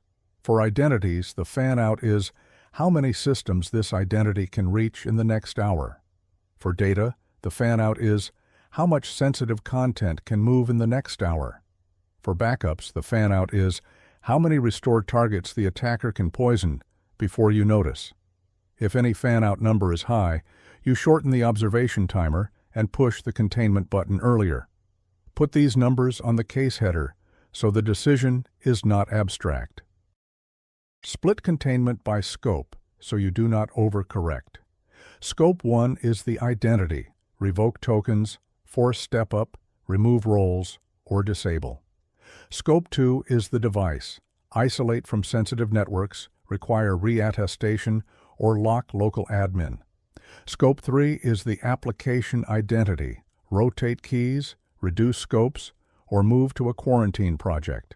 Scope 4 is the control plane, freeze policy changes on logging, backups, and role management. Scope 5 is the data path, require manual approval for restores or cross-region copies.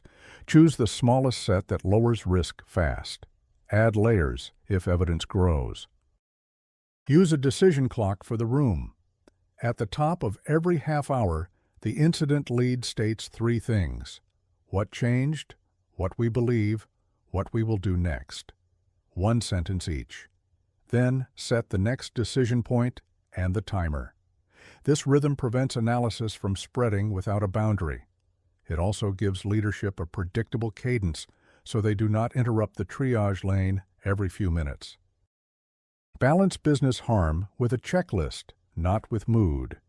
Before you cut, answer 5 checks: impact to payments or orders, impact to customer support, impact to regulated data, impact to safety if technology controls physical processes, and time to rollback. If 3 or more are high, you notify business owners and pick a narrower control first. If 1 or 2 are high and the blast radius is growing, you proceed and accept a short outage. The checklist creates shared accountability and reduces the fear that security acts alone. Define go criteria for strong actions. Disable a directory sync only when you see role grants that keep returning after removal. Lock a region only when cross-region copies start from identities outside the owner group. Cut an external link only when a canary in that path fires. When the criteria are met, you do not need a debate. When they are not met, you record why you held. This builds trust after the incident. Avoid the trap of waiting for one more log. You rarely get perfect information in real time. When signals are mixed, look for sequence, not count. Grant then use within minutes is stronger than many events with uncertain order. First-time read of backup vaults by a new token is stronger than several denied logins. Prefer signals that connect cause and effect over signals that only show volume. Plan rollbacks with the same care as containment. If you remove a role, know who can restore it and how the system proves safety before restore. If you rotate a key, know the steps to update services without creating a wider outage. If you isolate a device, know how to move the user's work to a clean workstation. Write undo steps into the playbook. Practice them. Fear drops when people trust the path back. Give the help desk a special timer for risky bypasses. If a user with high privilege requests a bypass for multi-factor or device checks, the default answer is not until security clears it. If the business insists, require a second approver and set a hard expiry, such as 15 minutes. Log the request to the case. If the incident lane sees weak signals near the request, escalate containment on that identity. This keeps social pressure from making a permanent hole. Use safety buffers for physical risk and operations technology.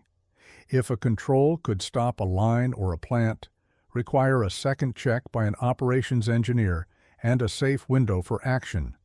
Use observe with sensors, limit only the path to the crown jewel controller, or lower the rate and monitor as first steps. Set longer timers because the price of a wrong move is higher. Write clear escalation points. When a sensor trips or a canary in the operations technology network fires, move immediately to the next step with operations on the call. Turn time into numbers you track. Time to detect, time to decide, time to contain, time to recover.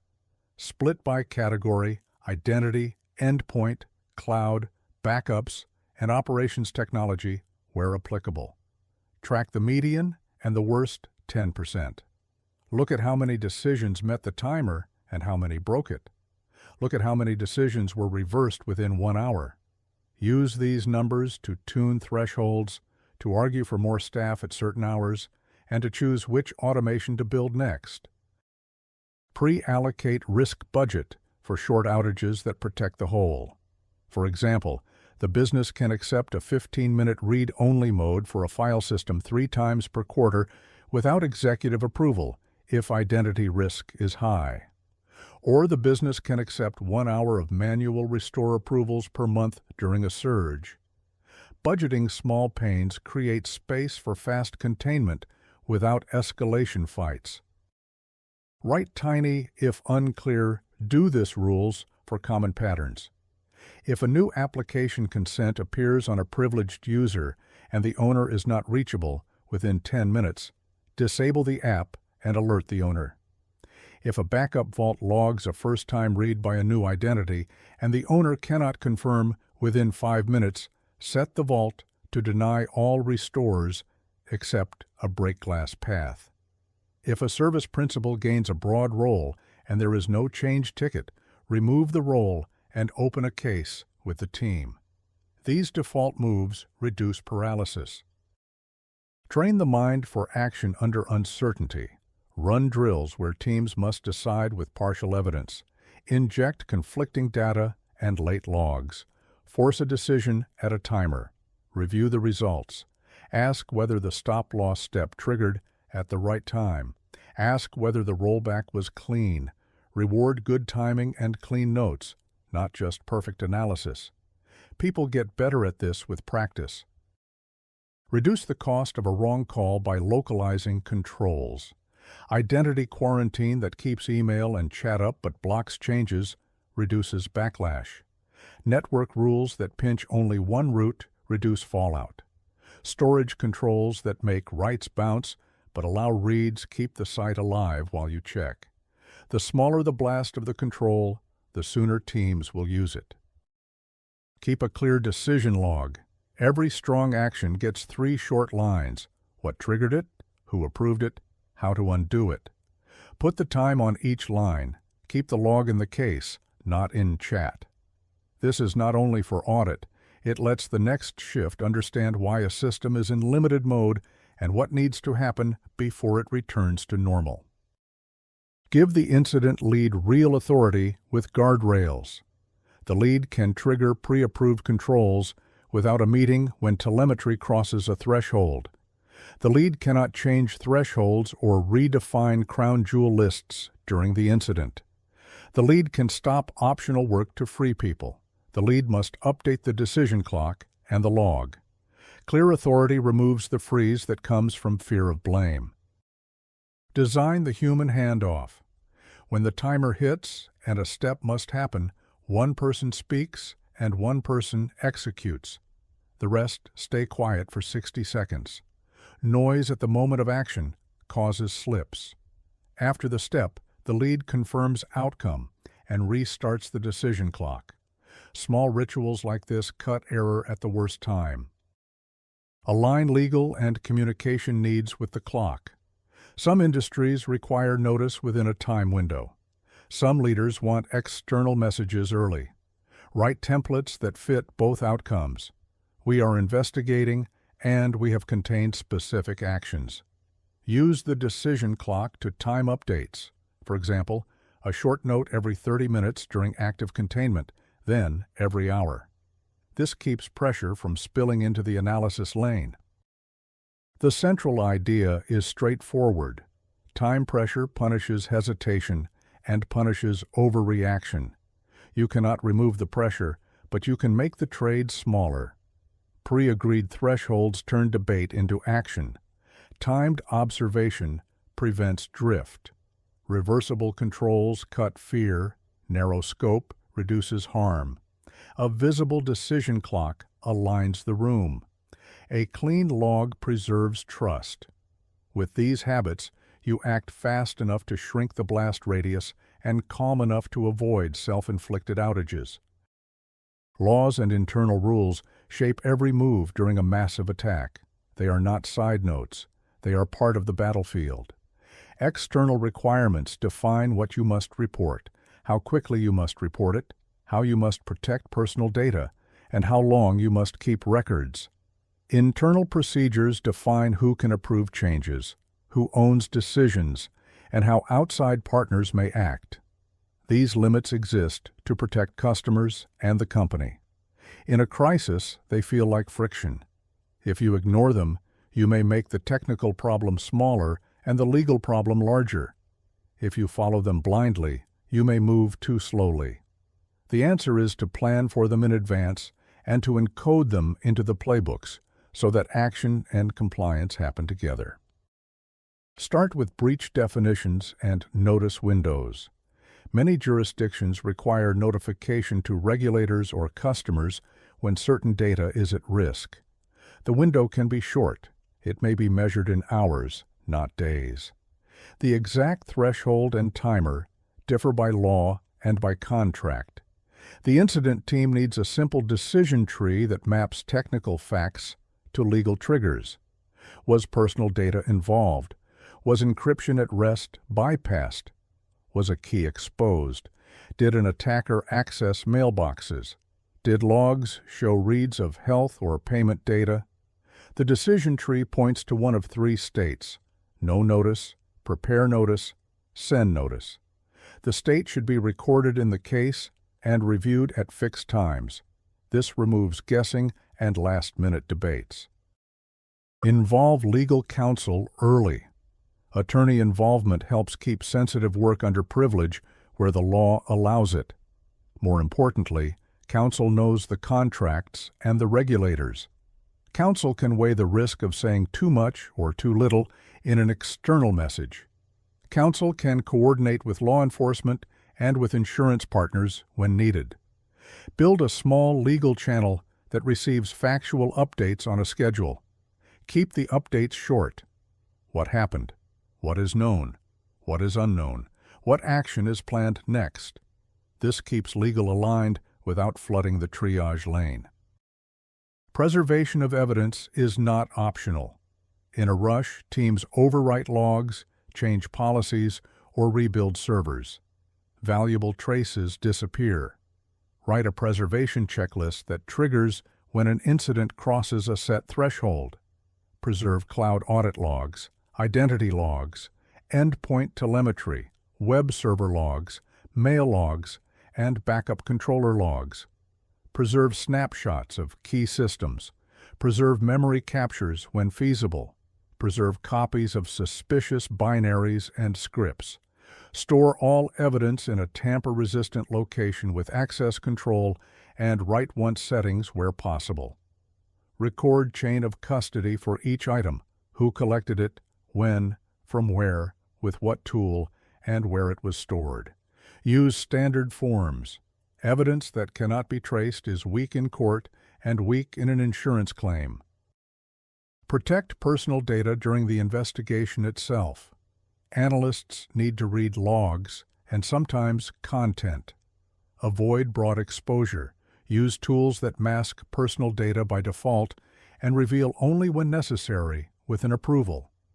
Keep the number of people with access to raw mailboxes or files small. Log every access. If you must search content, prefer keyword filters and header fields before opening full messages. Respect regional data localization rules. If data must stay in a region, keep the analysis there or use remote desktops anchored in that region. Moving evidence across borders can create new legal problems. Contracts with customers and vendors often add obligations beyond the law. Some customers require notice within a special window. Some require a root cause analysis within a set number of days. Some require the use of approved forensics vendors. Some demand the right to audit. Keep a contract matrix that maps key customers and partners to their incident terms. Store it where the incident lead can find it in one click.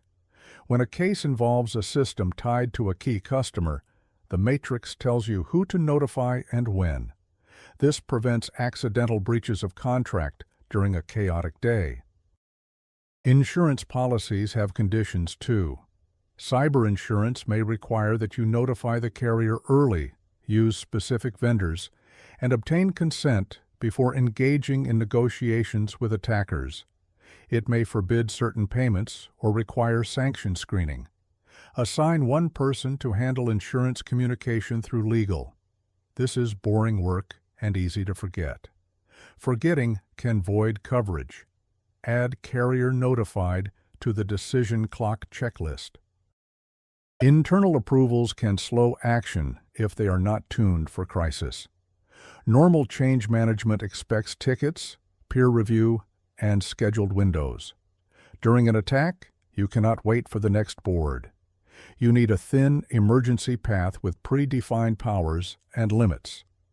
Define a small group of duty approvers for identity, for network, for cloud, and for backups. Give them authority to act within defined scopes when an incident reaches a certain level. Log their decisions. Require a post facto review within a set time. This keeps control without freezing. Matrixed ownership creates gaps. A system is run by one team, secured by another, and used by a third. In a crisis, each waits for the other. RACI charts help only if people know them and accept them. Put simplified RACI entries in the workbench for crown jewel assets. Show the owner on call, the security partner on call, and the business contact on call. When containment touches that asset, the case assigns tasks to the names on the chart with timers. Remove ambiguity. Employee monitoring laws and union agreements matter. In some regions, you cannot silently monitor certain kinds of employee activity without prior notice or Works Council agreement. You may need banners, policies, and documented consent on file. You may need to limit the use of keyloggers or desktop capture. Work with human resources and legal ahead of time to define what monitoring is allowed and what steps are required to extend it during an incident. Build the allowed paths into tools. Avoid last-minute requests that will be denied or delayed. Data retention rules cut both ways. Some laws require you to keep records for years. Others require you not to keep certain personal data longer than necessary. Incident work can create new data sets, memory dumps, full mailboxes, database copies. Plan where these live, who can access them, and when they are deleted. Set deletion timers and record exceptions with a reason. Keep evidence long enough for legal needs. Do not keep it longer than allowed. The plan should be simple and automated. Work with regulators, not against them. When a notice is required, send it on time. Keep it factual and modest. Say what you know, what you do not know, and what you are doing next. Avoid guesses. Provide a contact for follow-up. Keep a log of what you send and when. If a regulator asks for more, answer within the window. If you cannot, say so and set a new time. This builds credibility and lowers the chance of penalties for process failures. Pay special attention to sanctions and payments. If the incident involves extortion, do not engage directly from the incident channel. Route all discussions through legal and any retained negotiators. Screen counterpart addresses and names against sanctions lists. Some payments may be illegal, regardless of the business impact. Record the analysis and the decision. If you decline to pay, prepare for public messaging and for technical steps to recover without the key. If you pay, expect deeper scrutiny later and preserve all negotiation logs. Vendors and contractors must operate inside your rules. Require that all third-party actions be logged into your systems in your formats. Require two-person approval for changes to identity, backups, and logging made by vendors during an incident. If a vendor cannot supply complete activity logs, place a proxy or gateway you control between them and your systems. Contracts should say this before the crisis. If contracts do not, change them after the first post-incident review. Communications are part of compliance. Internal messages must be consistent and controlled. External messages must be honest and limited to facts. Do not speculate. Do not promise timelines you cannot meet. Use prepared templates with slots for key facts. Keep leaders to a cadence tied to the decision clock. One coordinator should gather updates from the case and produce the message. This reduces conflict and accidental disclosure of protected information. Keep customers informed when contracts require it. Some will want to know whether their data was in scope, even if no evidence of access exists. Provide clear, simple statements.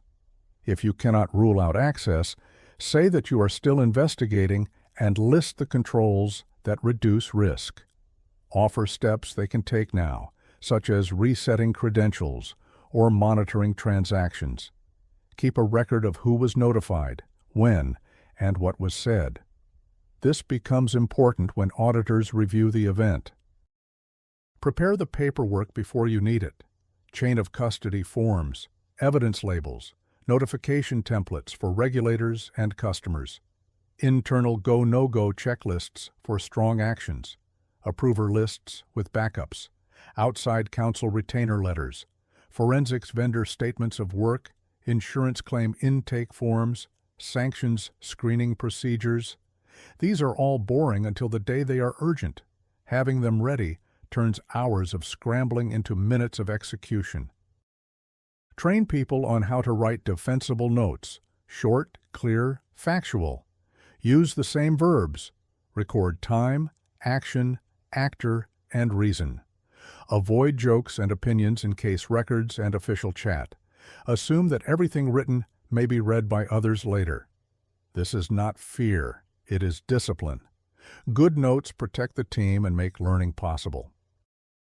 Build compliance-aware automation. When a playbook runs a containment step, it also writes the reason, the approver, and the evidence snapshot to the case. When a playbook collects logs, it writes the hash and the storage location. When a playbook rotates a key, it records the old scope and the new scope. Automation that leaves no paper trail is dangerous. Automation that writes its own paper trail is a gift.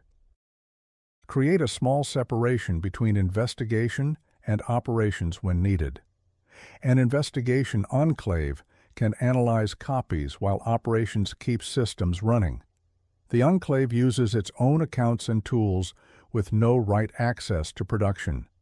This protects evidence, preserves privilege, and avoids accidental changes to live systems. Keep the bridge narrow and audited. Do not let legal and organizational constraints become an excuse for inaction. Encode them as clear rules with thresholds and timers. For example, if a suspected incident involves customer data, start the legal notice review within 60 minutes. If a change touches identity, backups, or logging during a crisis, require second approval and record it. If evidence must cross borders, use the approved path or keep the analysis local. If a vendor needs access, enforce a proxy and logging or deny the request. When rules are explicit, people act faster and make fewer mistakes. Use the post-incident review to improve the governance side, not just the technical side. Did you meet notice windows? Did you preserve enough evidence? Did contracts help or slow you? Did roles and approvals work? Did the team understand what they could and could not do? Did the insurance process add value? Turn answers into changes in documents, tools, and training. Repeat after every major case. The key point is plain. Just shut it all down is not possible in most organizations. Every action is shaped by laws, contracts, and internal rules. You cannot wish these away. You can only prepare so that they guide and accelerate the right steps instead of blocking them. With clear breach decision trees, early legal involvement, strong evidence handling, thin emergency approvals, contract awareness, and disciplined communication, you keep compliance and speed at the same time. That is what resilience looks like when the pressure is high. Backups are not a comfort blanket. They are another front line. In many companies, the copies exist, but no one knows whether they will start, how clean they are, or how long they will take to become useful for customers. The list of copies looks long. The restore path is short only on paper. Orchestrators depend on identity systems. Identity depends on directory services. Directories depend on domain name system and time. Storage depends on network paths that may be blocked during containment. Any gap in this chain turns "we have backups" into "we cannot restore today." Start with a hard truth. Availability does not equal recoverability. A snapshot that mounts does not mean the application will run. A virtual machine that boots does not mean it can reach its database. A database that starts does not mean its log sequence is intact. A file share that comes back does not mean it is free of hidden encryption triggers. Many teams test by mounting a copy and reading a file. That test is not enough. You need to bring up the service, pass a health check, and prove that users can do real work without corrupting data. Attackers know this. They try to break the last good copy before they show their hand. They add silent tasks that delete old restore points. They change retention. They disable versioning. They add an allow list from a jump host to the backup network. They create a second admin on the orchestrator. They rotate keys on the vault to a key they control. They set a delayed trigger that encrypts only after you switch back to production. They push replication so that bad data replaces clean data across regions and accounts. They aim to meet you on the day you need the copies. Design for independence. The people, keys, networks, and accounts that run backups must be separate from the people, keys, networks, and accounts that run production. If the same identity can deploy code and change backup policy, you will lose both at once. Put backup control planes in a separate tenant or a separate account with its own break glass identities. Use strong multi-factor authentication with security keys for those identities. Do not federate them to your day-to-day single sign-on. Keep their audit logs in a destination that production admins cannot reach. Use immutability where the platform supports it. Write once, read many settings, object lock, legal hold, retention lock. These tools prevent deletion or change for a fixed time. Turn them on for the layers that hold your last resort copies. Use a governance process to set and extend retention. Record who can change it and how. If the only way to shorten retention is through a slow, high-friction path, you have a real safety rail against a fast attacker. Follow a simple shape for copy diversity. 3 copies, 2 different kinds of media or storage classes, 1 stored off-site, 1 stored offline or immutable, and 0 errors when you verify a sample of restores. Copies spread across zones and vendors lower shared failure risk. A tape or cold object store with retention lock guards against silent policy edits. A second cloud account with a separate root key guards against account takeovers. Diversity makes it hard for one mistake or one breach to erase all options. Protect the catalog and the configuration as much as the data. Many environments back up files and databases, but leave the backup server itself and its metadata half-guarded. If you lose the catalog, you lose the map to your copies. Back up the catalog to a path that the main orchestrator cannot delete. Export device lists, policies, schedules, and keys to a secure archive on a schedule. Test recovery of the catalog in isolation. The day you need it will not be the day to learn how. Plan the restore network before the fire. Your normal network carries user traffic, deployment traffic, and administration traffic. During an incident, you need a narrow, clean network where you can bring up services without meeting the attacker. Pre-build a restore enclave. It has minimal routes, it has fresh identity, it has updated scanners, it has no trust back to production. You restore there first, run health checks, scan for triggers, and then open paths outward step by step. If you try to restore inside a dirty network, you will feed the attacker a clean target. Decide what useful means for each major system. A chat server that shows old messages but cannot send new ones is not useful. A payment system that can read accounts but cannot settle is not useful. Write 1 page per crown jewel service that defines useful in plain steps. For a web store, can log in, can search, can add to cart, can pay, can see order history. For an identity system, can issue tokens, can revoke tokens, can sync, and can enforce multi-factor authentication. Your restore tests should stop only when the steps pass. Restore order matters. Identity and name resolution come first. Backup control planes and vaults come next if they were touched. Crown jewel data stores follow. Then the applications that face customers. Only then the less critical parts. Do not try to bring back everything at once. Start with a narrow slice that gives business value. A read-only mode for a core data set may calm customers while you rebuild rights in a clean path. A static site with status and instructions may cut load on help desks. A small number of critical transactions only flows may protect revenue while you finish the rest. Scan and watch before you connect. Mount the copy, compute hashes, run current antivirus and endpoint detection on the image. Look for scheduled tasks, registry changes, cron jobs, launch daemons, and new local admins created in the days before the event. Check application logs for signs of odd tokens or policy edits. Review mail rules and app consents if you are restoring collaboration systems. Look for delayed triggers. Set a canary in the restored environment before you open the gate. Keep encryption keys separate and short-lived. If backups are encrypted with a key that production can change, an attacker can change it too. Use dedicated keys for backup at rest, stored in a vault that production cannot access. Rotate keys on a schedule. If you detect identity risk in production, rotate the backup keys and pause restores until trust is rebuilt. Be careful with double encryption. It adds safety, but also adds complexity and time.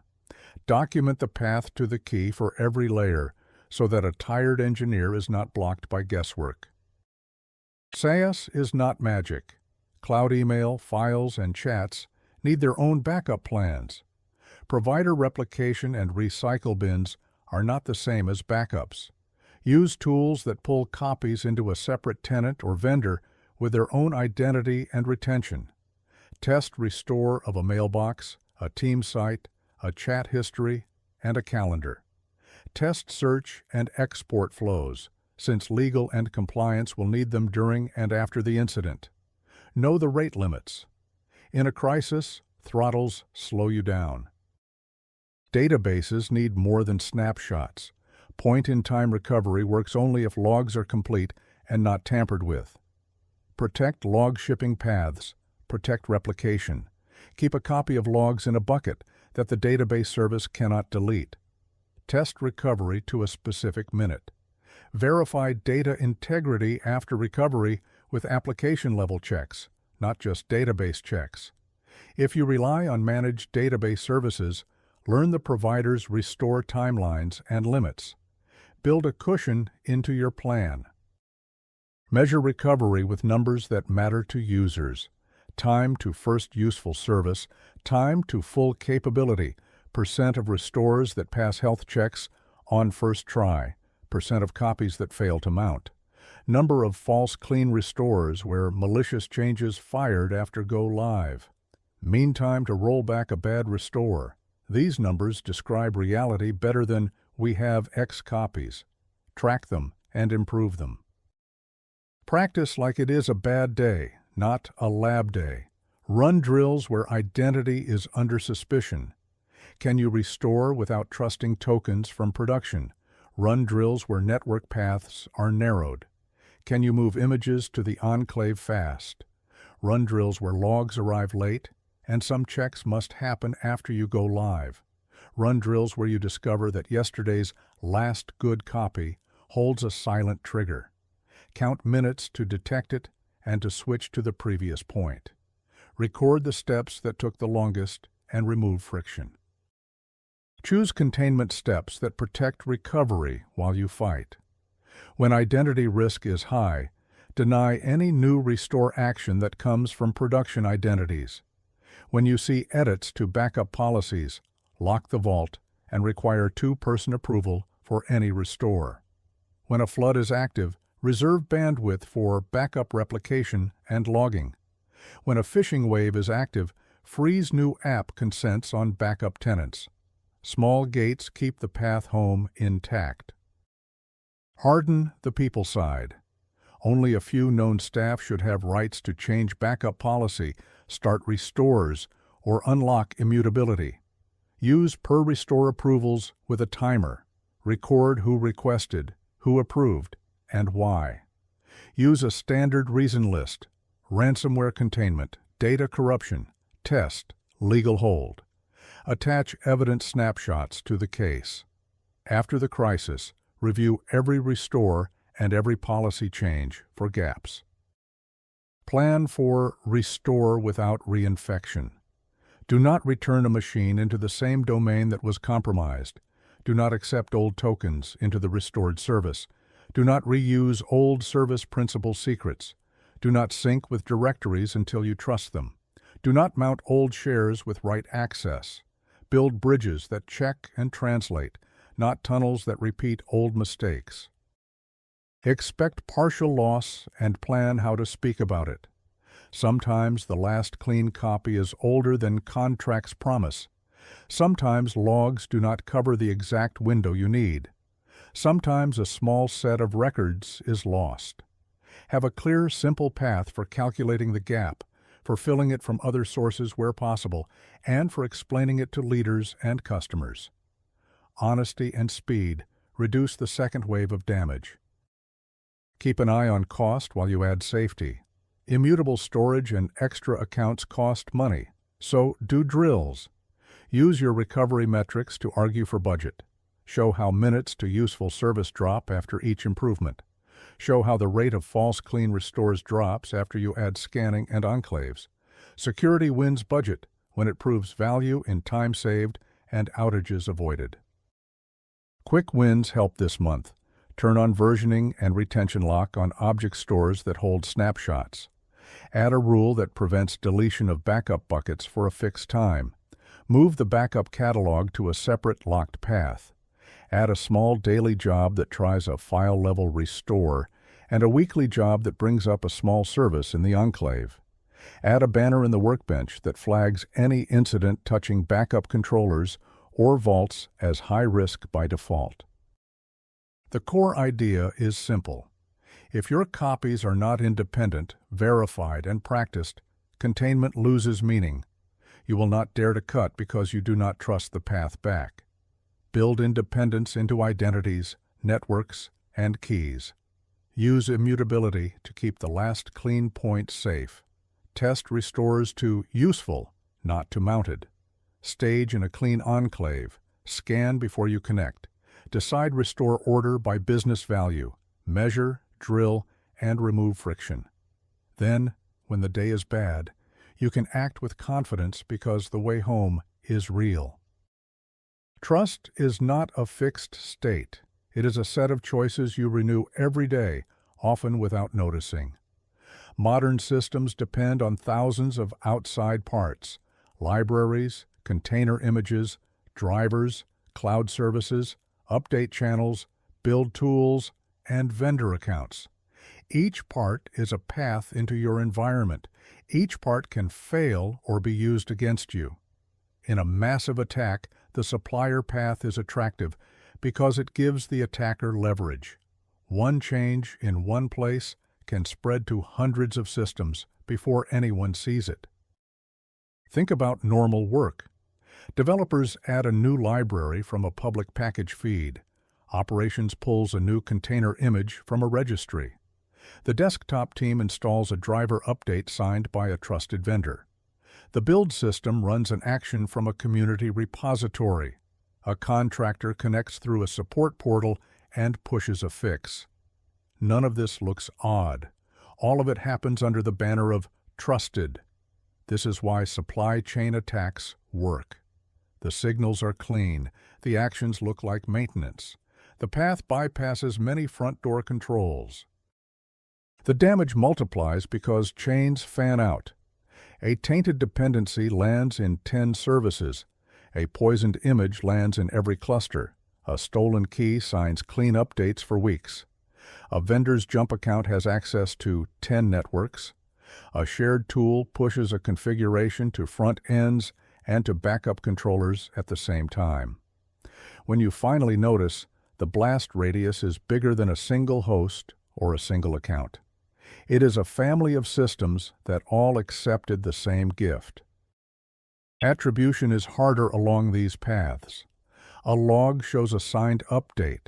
A ticket shows a scheduled change. A policy file shows a new version pinned by a pipeline.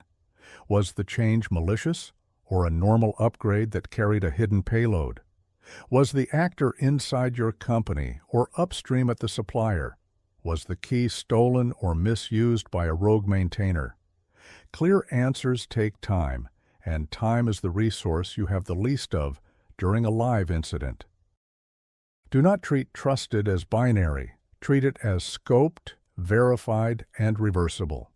Scope means a supplier can only reach the systems and actions you decided up front. Verified means every artifact and every session proves where it came from and how it was built. Reversible means you can turn off the tap in minutes without breaking the business for days. Start with software parts. Pin dependencies with explicit versions and lock files. Use checksums and signatures. Require build provenance for critical packages, not just a hash. Use modern signing and attestation tools that tie the build to a known workflow and to a specific source. Prefer reproducible builds for the few components where it is practical. Store the signatures and attestations in a registry you control. Teach pipelines to verify before they pull. If the signature is missing, old or signed by an unexpected key, the build fails by default. Treat public package feeds as untrusted by default. Use a private proxy that caches approved packages and blocks everything else. Review new packages and new maintainers before they enter the cache. Watch for typo squatting and dependency confusion. Names that look almost the same as your internal modules or public modules that resolve before your private ones. Use allow lists for namespaces you trust. Turn off post-install scripts in package managers where you can or at least require a special review for packages that execute code on install. Harden the build system. Self-hosted runners and agents are tempting targets. Do not let them share secrets across projects. Do not let third-party actions run with write access to your repositories or your environments. Prefer hermetic builds that do not reach the internet at build time. Fetch dependencies ahead of time and verify them in a controlled step. Store secrets in a vault with short-lived tokens issued to the build job at runtime. Rotate keys often. Log every token issued and every image pushed with its digest and provenance. If a runner connects to an unknown domain or spawns a shell during a dependency step, treat it as high risk. Lock down artifact registries. Use separate registries for development, staging, and production. Require signatures and attestations for the production registry. Enforce policy. Images without a valid signature or without an approved base image are rejected. Scan images on push and on pull. Watch for surprise layers or tools that do not belong. Keep base images small and boring. The fewer moving parts, the fewer places to hide. Control update channels. For operating systems, drivers, and firmware, pin vendors and keys in your update tools. If a new certificate signs an update, pause and verify before you roll out. Stage updates in a ring, canary, small cohort, then broad. Monitor the canary for odd network calls, new services, or policy edits. Keep a supplier outage mode ready, a way to freeze updates from a vendor or a repository in one click while you continue with others. Give equal care to cloud components you consume, marketplace images, managed add-ons, telemetry agents, and observability collectors run with high privilege. Review their permissions and network paths. Place them in their own projects or accounts. Log their actions to your central sync. If a vendor changes scopes or endpoints, your pipeline should flag it and require a human to accept. Do not allow silent permission creep. Manage code signing keys like crown jewels. Store them in hardware security modules or the cloud equivalent. Limit who can use them and from where. Require two-person approval for key use on production artifacts. Separate test keys and production keys. Use time stamping so you can revoke keys without breaking old releases. Rotate keys on a schedule and when supplier risk is high. Record every signature with a link to the build and the source commit. Vendors and contractors need narrow, visible access. Replace shared VPNs with per-user, per-session access through a gateway you control. Require just-in-time elevation with timers. Record screen and command logs for their sessions where law allows. Terminate their sessions when an incident crosses a threshold. Do not let a vendor create local accounts or leave behind permanent jump boxes. If they use their own remote tools, proxy them and keep your own logs. Good vendors accept this. Bad vendors complain. Choose accordingly. Expect hardware and firmware to be part of the chain. UEFI, baseboard controllers, network cards, and storage controllers have their own update paths and keys. Turn on Secure Boot and Measured Boot. Collect attestation measurements for critical fleets. Track firmware versions in your asset graph. Block unknown versions from joining sensitive networks. Plan how to roll back a bad firmware update, because some suppliers ship them, and some attackers aim for them. Right detection for supply chain signals. A package with a new maintainer on the same day it ships a major change. A sudden change of signing certificate.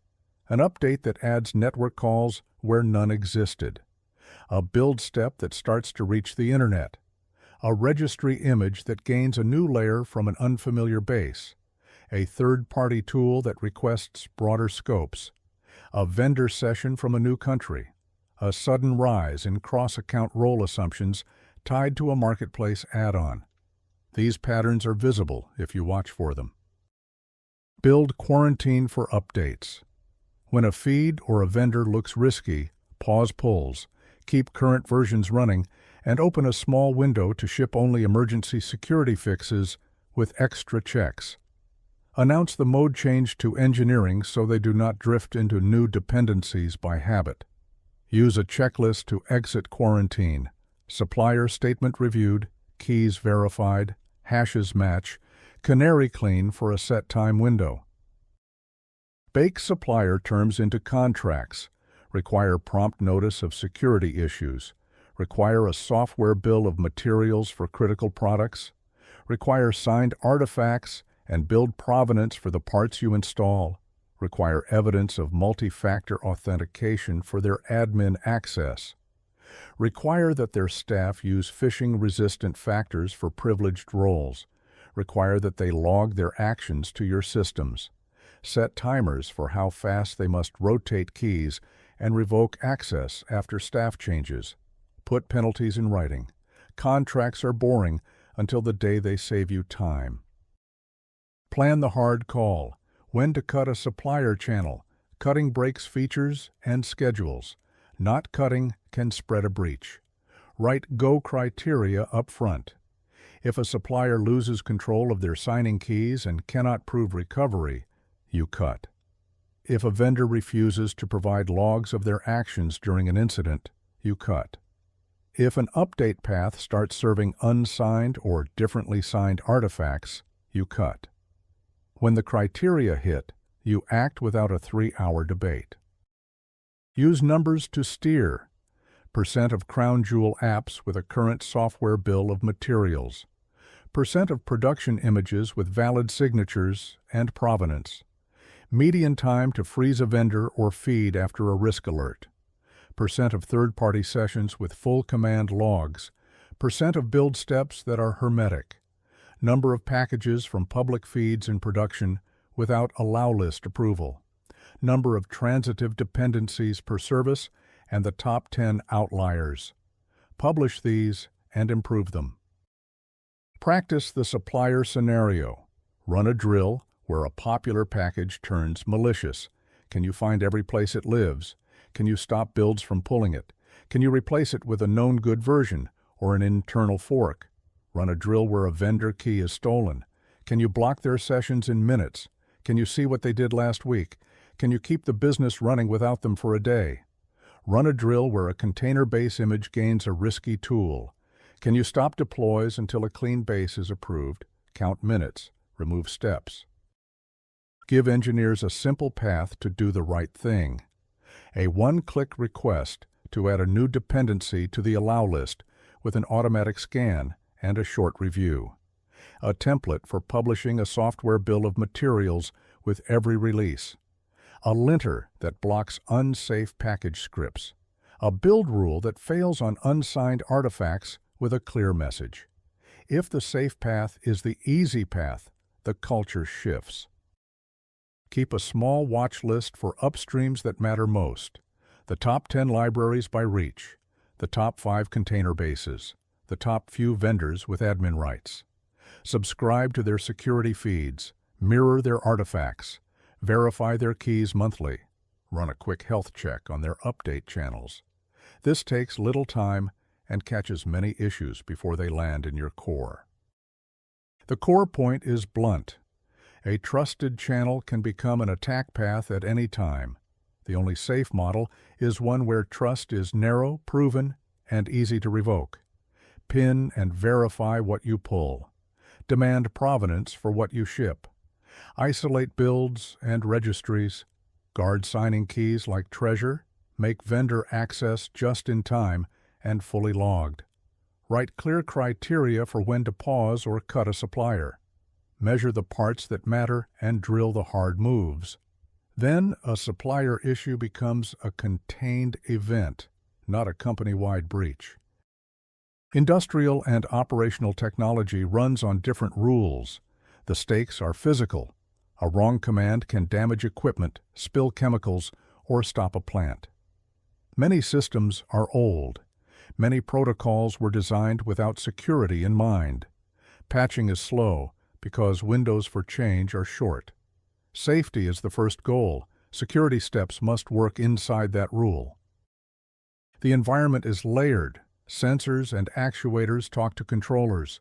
Controllers feed human-machine interfaces. Historians collect data. Engineering workstations push changes. Supervisory systems coordinate units. Corporate networks send schedules and receive reports. The layers are connected by gateways and firewalls. In real life, the boundaries blur.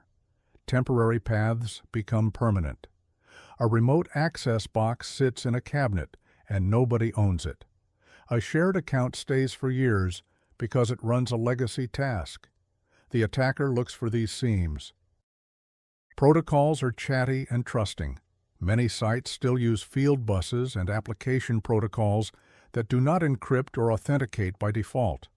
A packet on the wire can read a register or change a set point if the network path allows it. Deep packet inspection exists for these protocols, but it is not everywhere. Inline blocks can break timing. Many plants avoid them. The safe choice is often to watch passively and to act through known procedures, not to insert new devices in the control path during a live run. Change control is strict for good reasons. A line or a turbine cannot stop for a software update at any time. Maintenance windows are rare. The plan for a patch can take weeks. An emergency change is possible, but it must be small and tested. This means detection and containment must lean on controls that do not require code change.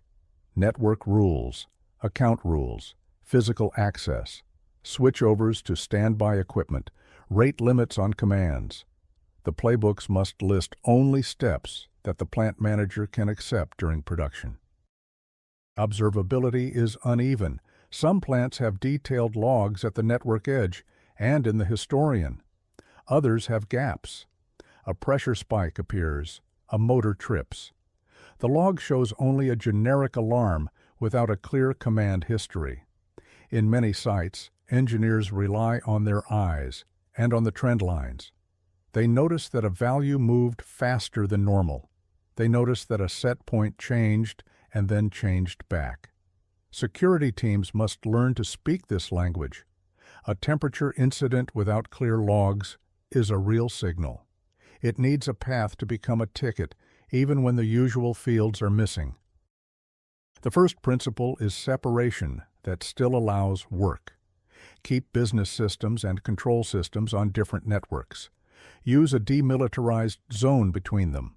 Move data one way into corporate tools where you can.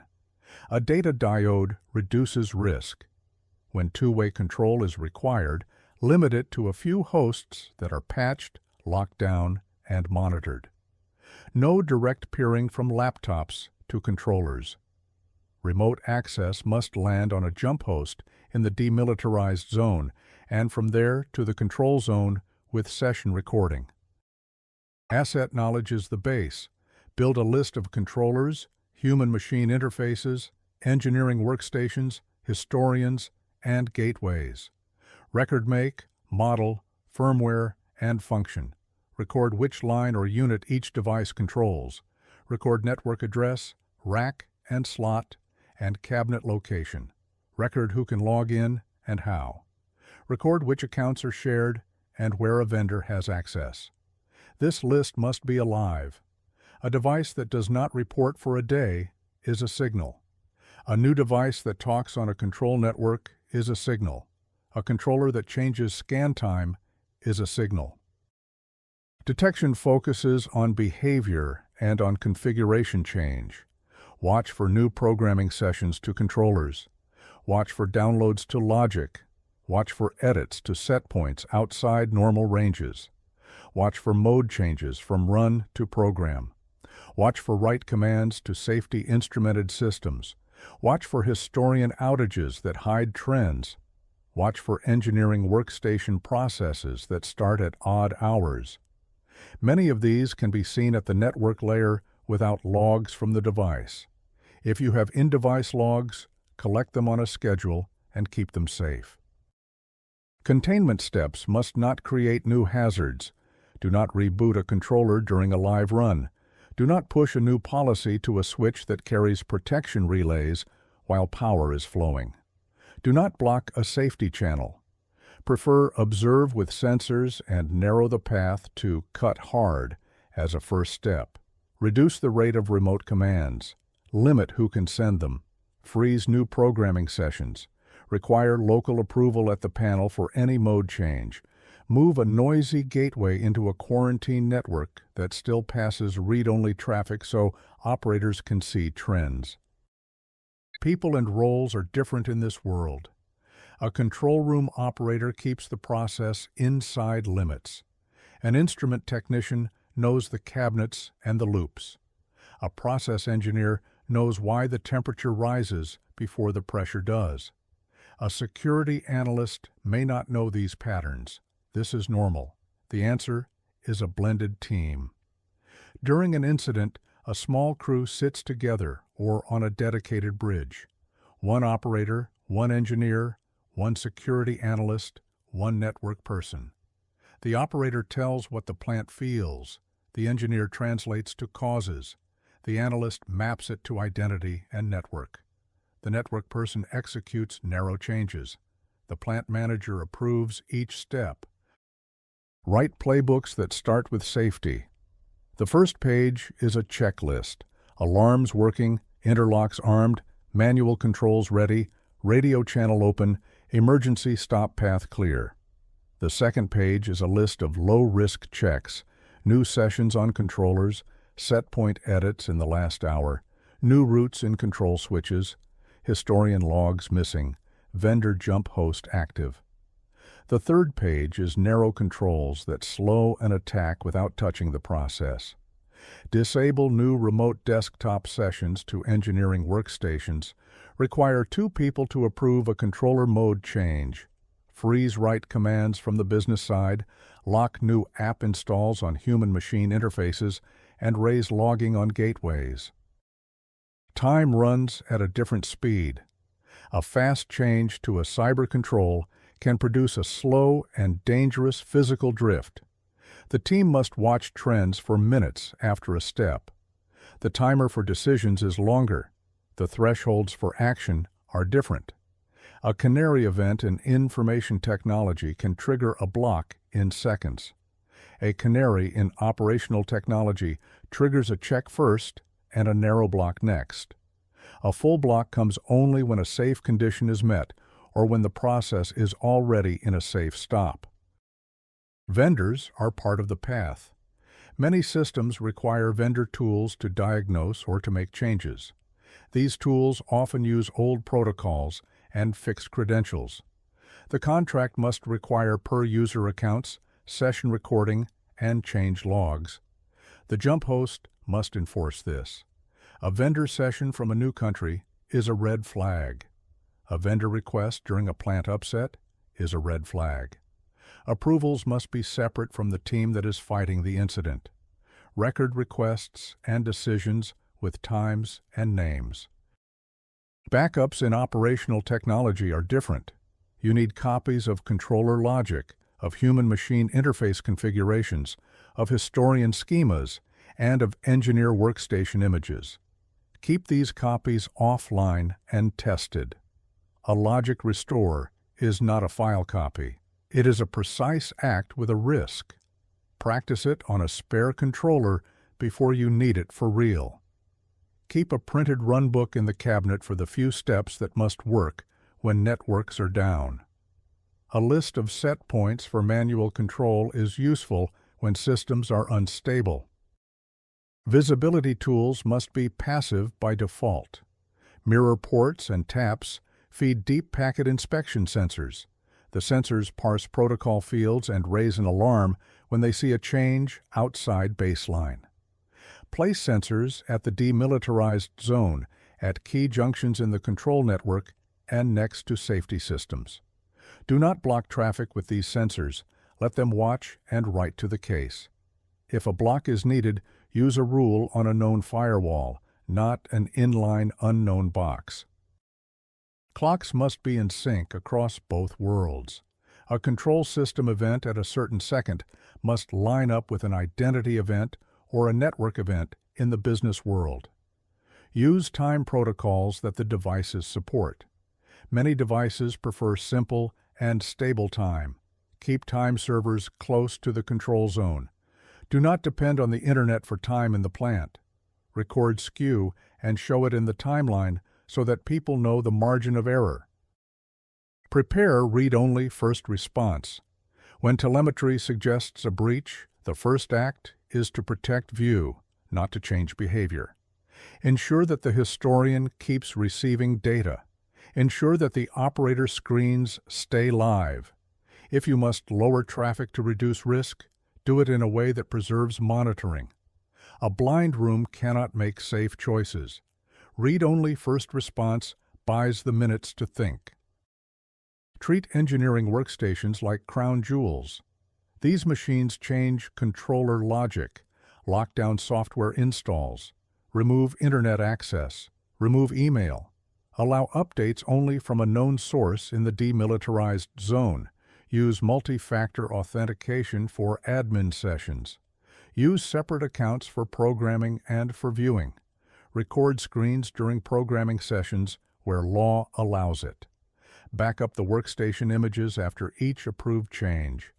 A stolen session here is how many real cases begin. Use set point guardrails.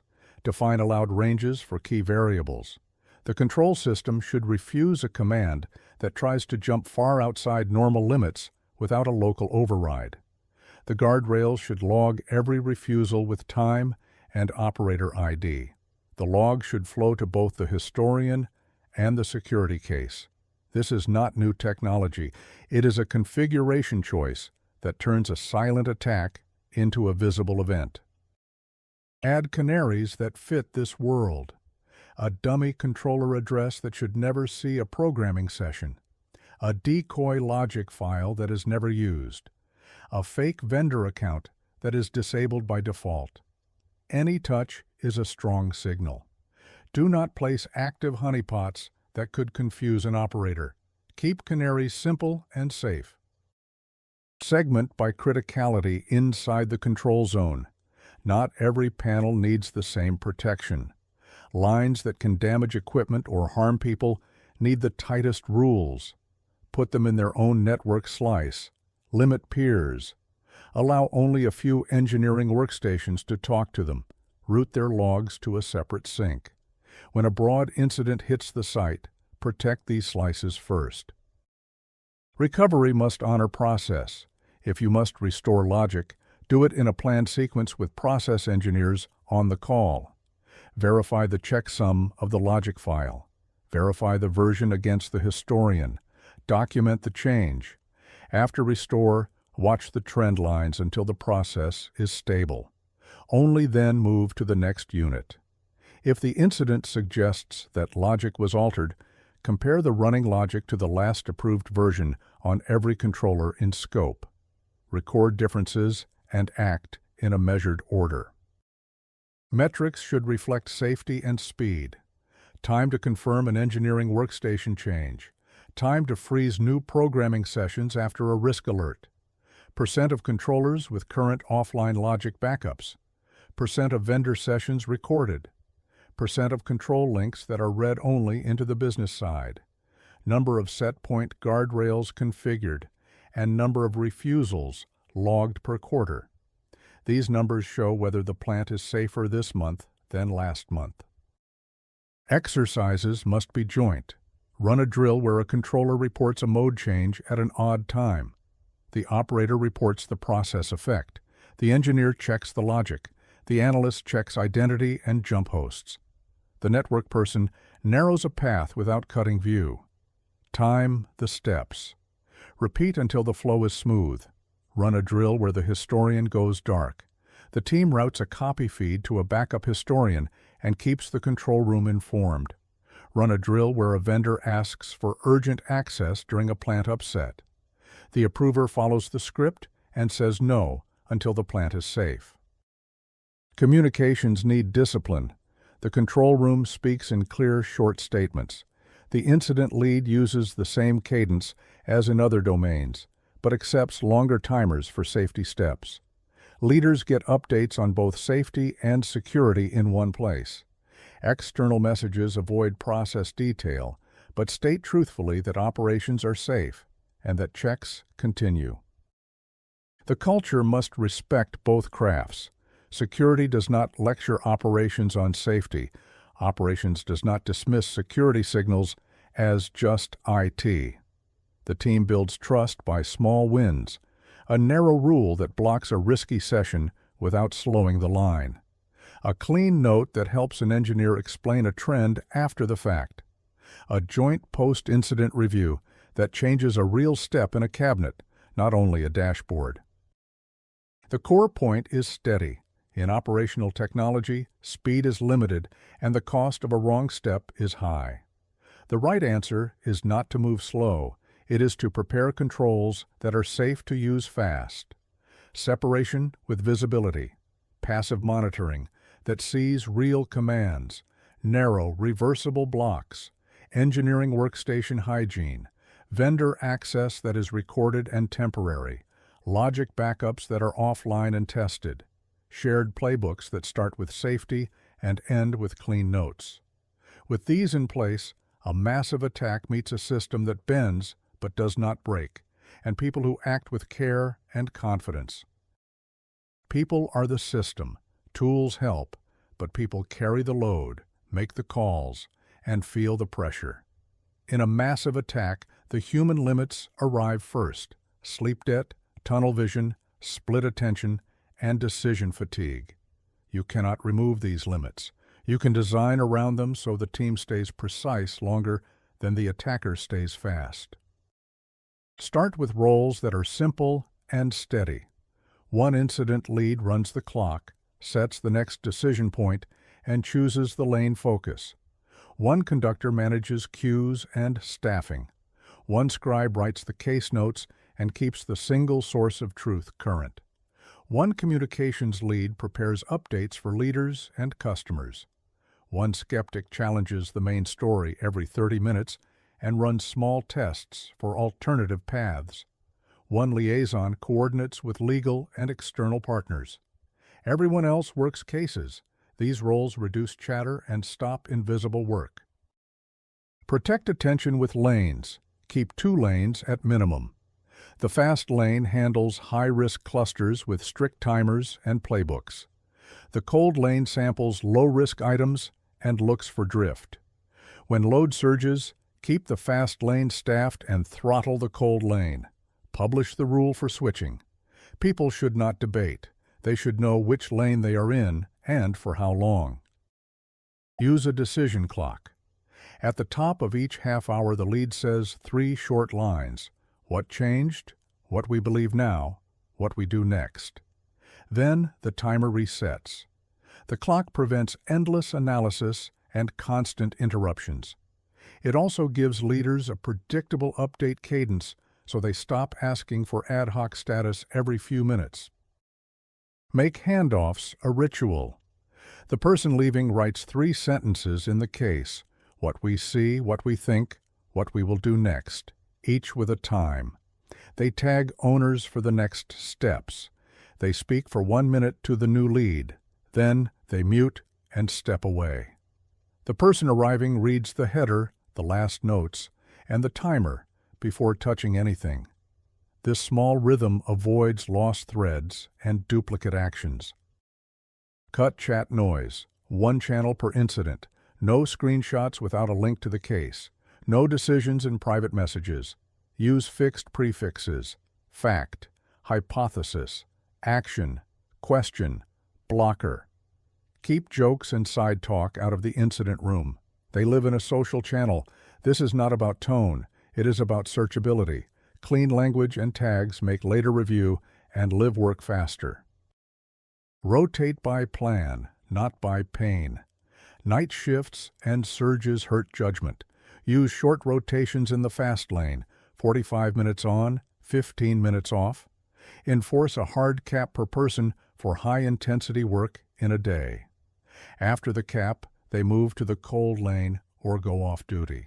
Do not reward heroics. Reward clean handoffs and steady output. People who work 12 straight hours become a risk, not an asset.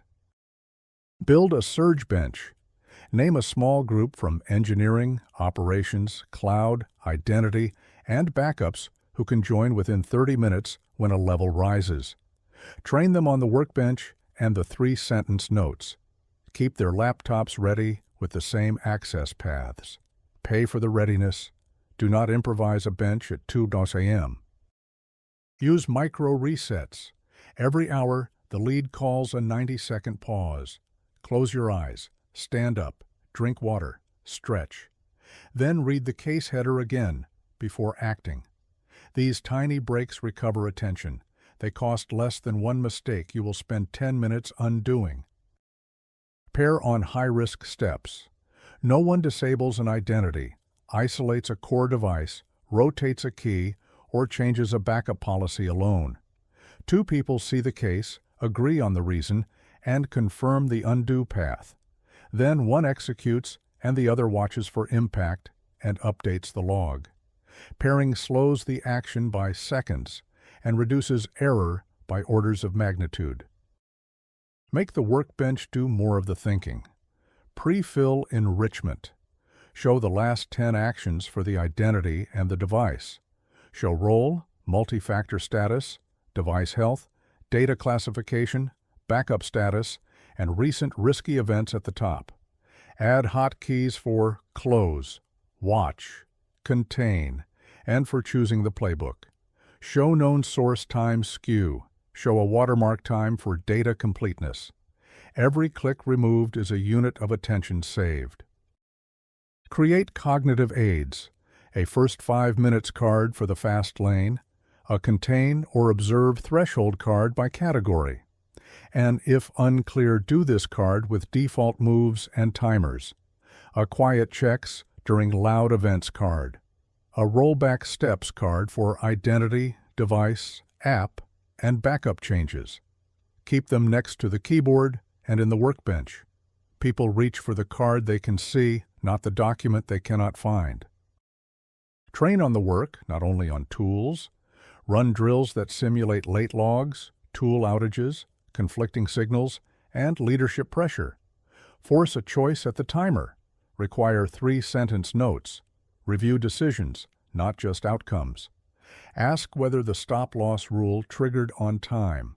Ask whether the rollback was clean. Close with one change to a playbook or a screen per drill. Cross-train by domain. Identity analysts should know enough endpoint and cloud to follow a thread. Endpoint analysts should know enough identity to read behavior. Cloud analysts should know enough backups to see risks.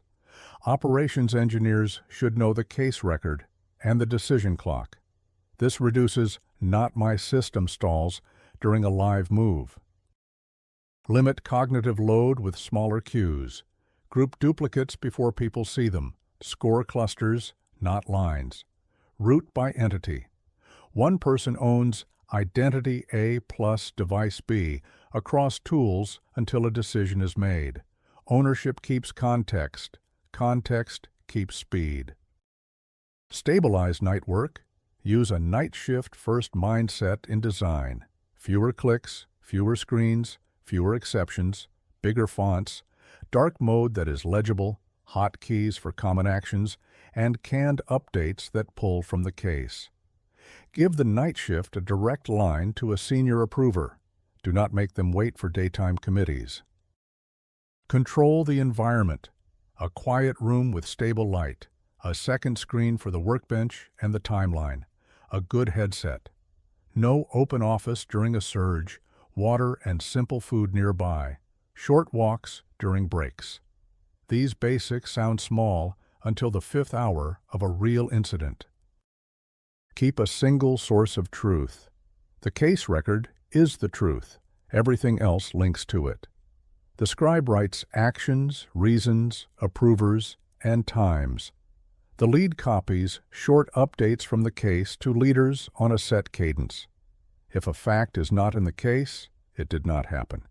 This rule makes audits easier and the team calmer. Protect sleep. On-call is a budget, not a lifestyle. Track night pages per person. Limit consecutive nights. After a bad night, people get recovery time. Use a follow-the-sun model if you have global teams. Tired brains make generous attackers. Make it safe to say, "I do not know." Reward early escalation. Reward the skeptic who finds the quiet move when everyone else looks at the loud one. Reward the person who stops before a high-risk click and asks for a second set of eyes. Psychological safety is not a poster. It is what you do when someone makes a small mistake and raises it quickly. Thank them. Fix the system. Move on. Run blameless reviews that change real things. After a major case, ask 5 questions. What helped? What hurt? What surprised? What will we change now? What will we test next month? Write 1 page. Change a playbook. Change a rule. Change a screen. Close a noise source. Update the if unclear, do this defaults. Archive the review with tags so people can search and learn. Measure the human system. Time to first decision in the fast lane. Percent of cases resolved without leaving the workbench. Context switches per case. Cases per analyst per hour in a surge. False closure rate. Reopen rate. Handoff quality score. Missing info in the first 5 minutes. Rotation compliance. Break compliance. Number of high-risk actions with 2-person confirmation. Queue age. Decision clock cadence kept. Publish the numbers and improve them. Simplify staffing. Keep a skills matrix and a coverage map. Know who can lead, who can contain identities, who can contain devices, who can handle backups, and who can run communications. Fill gaps with training before the next crisis, not during it. Hire for judgment and writing as much as for tools. Short, clear notes beat fancy dashboards when it is busy. Make knowledge easy to find. Keep a small library of playbooks, checklists, and 1-minute answers. Keep a pattern catalog with shapes you see often, new device plus OAuth grant plus bypass request, policy edit plus backup read plus remote tool touch. Grant then use in minutes. Tag cases with shapes. During a surge, a quick search for a shape saves 10 minutes of doubt. Plan recovery of people after recovery of systems. When the incident ends, close the loops, defrag the backlog, and then draw a short quiet period to fix the top 3 friction points. Offer short debriefs. Some people need to talk, some need a walk, some need a nap. Respect all 3. Then run a drill for one of the new rules so it becomes real muscle memory. Add quick wins this week. Enforce 3-sentence notes in the workbench. Add a timer banner to every high-risk case. Add hotkeys for contain, watch, and close. Add a pair required flag for high-risk actions. Publish the lane rules and the decision clock on 1 small page. Put water on every desk. These small steps move the team from intention to habit. The core point is practical. Without rotations, automation, and disciplined communication, a strong team loses precision faster than the attacker loses tempo. With clear roles, strict but short routines, small resets, pairing on risky steps, and a single source of truth, the same team stays sharp longer and makes fewer expensive mistakes. That is what resilience looks like for humans under pressure. This is hard because many forces push in the same direction. Visibility is patchy across clouds, networks, and devices. Tools are fragmented and clocks do not line up.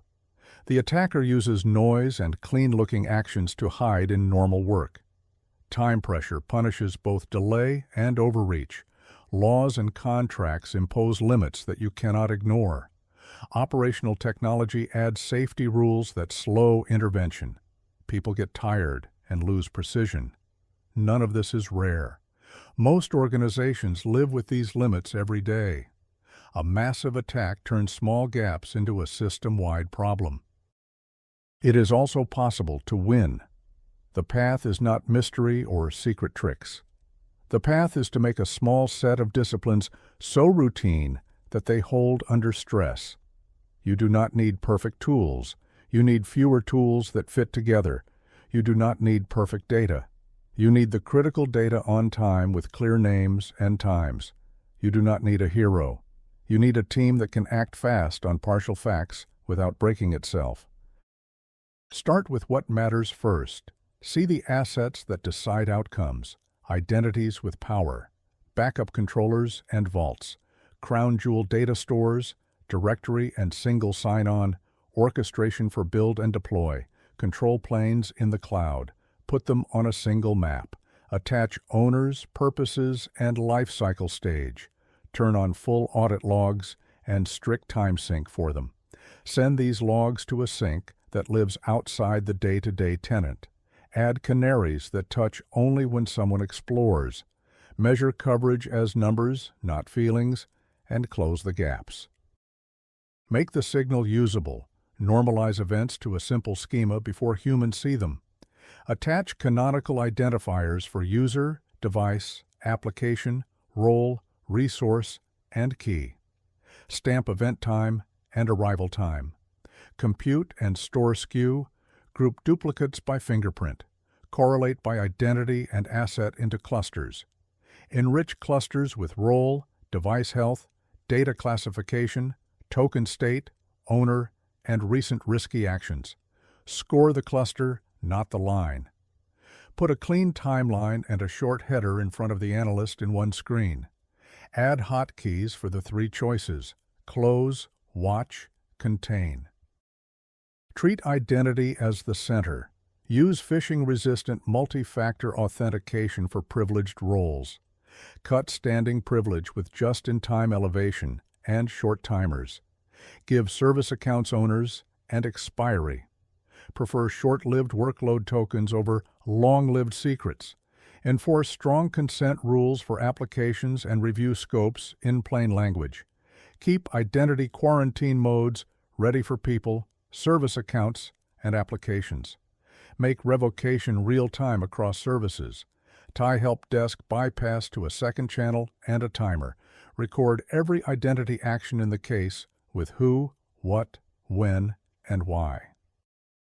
Build recovery that you trust when tired. Separate backup control planes from production identity and networks. Use immutability and retention locks on last resort copies. Keep catalogs and configuration copies safe. Pre-build a restore enclave with narrow roots and fresh identity.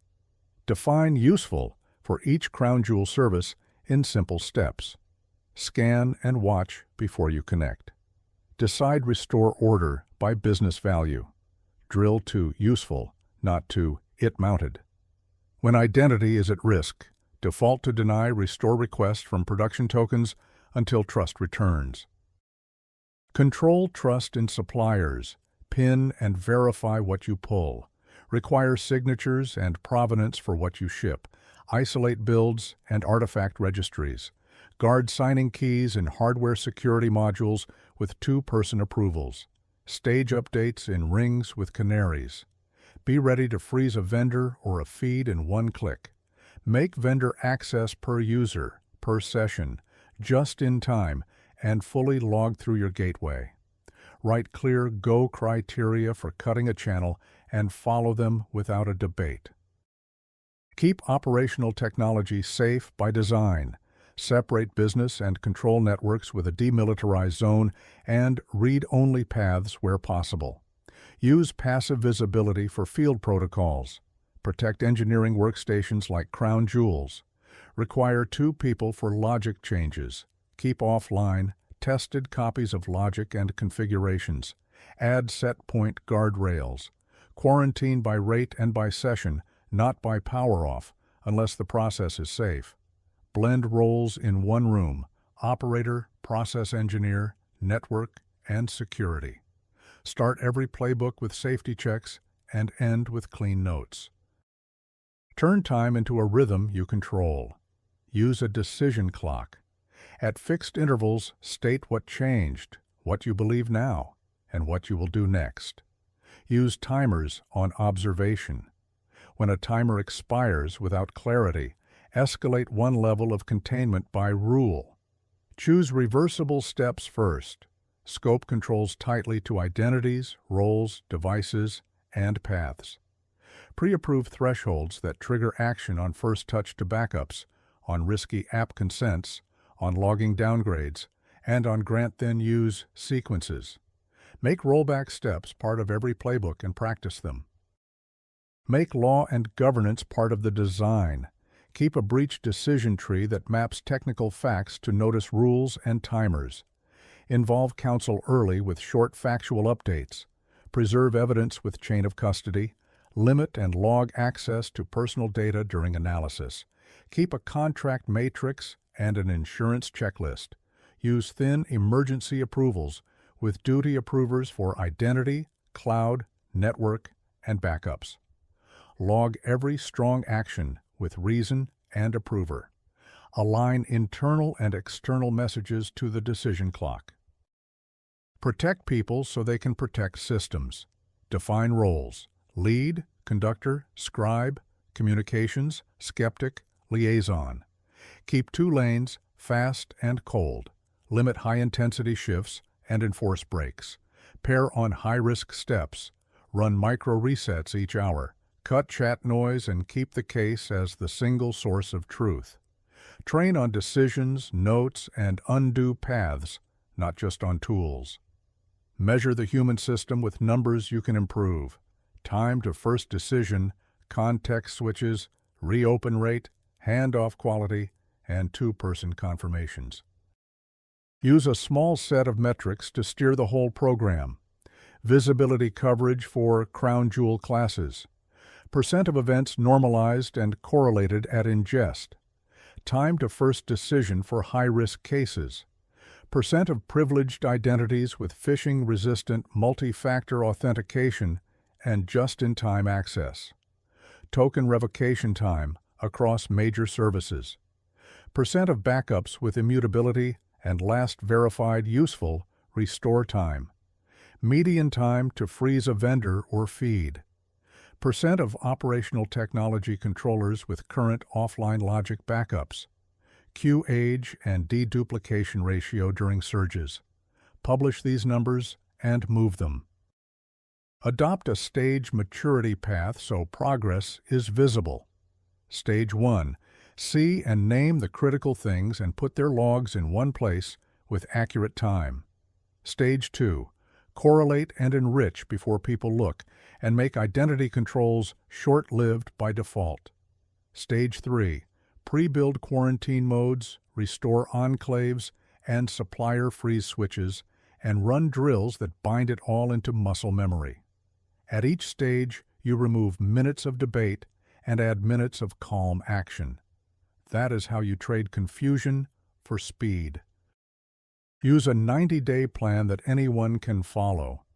In the first 30 days, build the crown jewel map, turn on full logging and time sync, normalize events for those assets, and enforce security keys for top privileged identities. In the next 30 days, ship the workbench header with enrichment.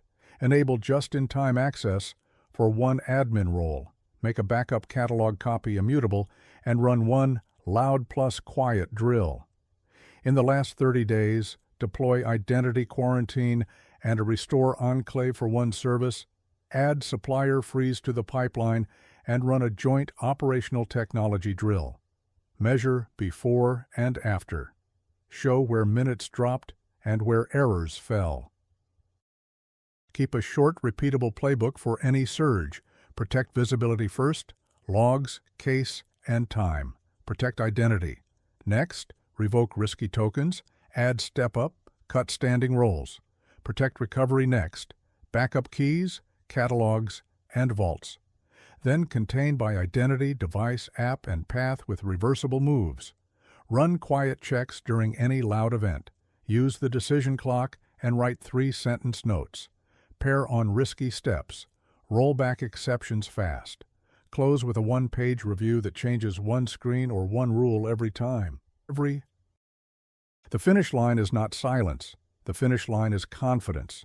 You can state what happened, what did not, and what you changed. You can show that crown jewel assets were visible and guarded. You can show that identity abuse was limited by short-lived writes and fast revocation. You can show that backups were independent and that useful returned in measured time. You can show that supplier channels were scoped and could be paused. You can show that operational technology stayed safe. You can show that the team kept its rhythm and made clean decisions under pressure. A massive attack is an exam in visibility, time, and process. Tools matter, but habits decide.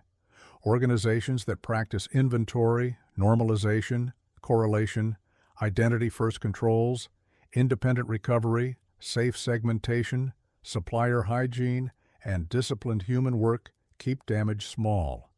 They do not improvise these moves on a bad day. They drill them until they are routine. That is why they hold the line when it counts.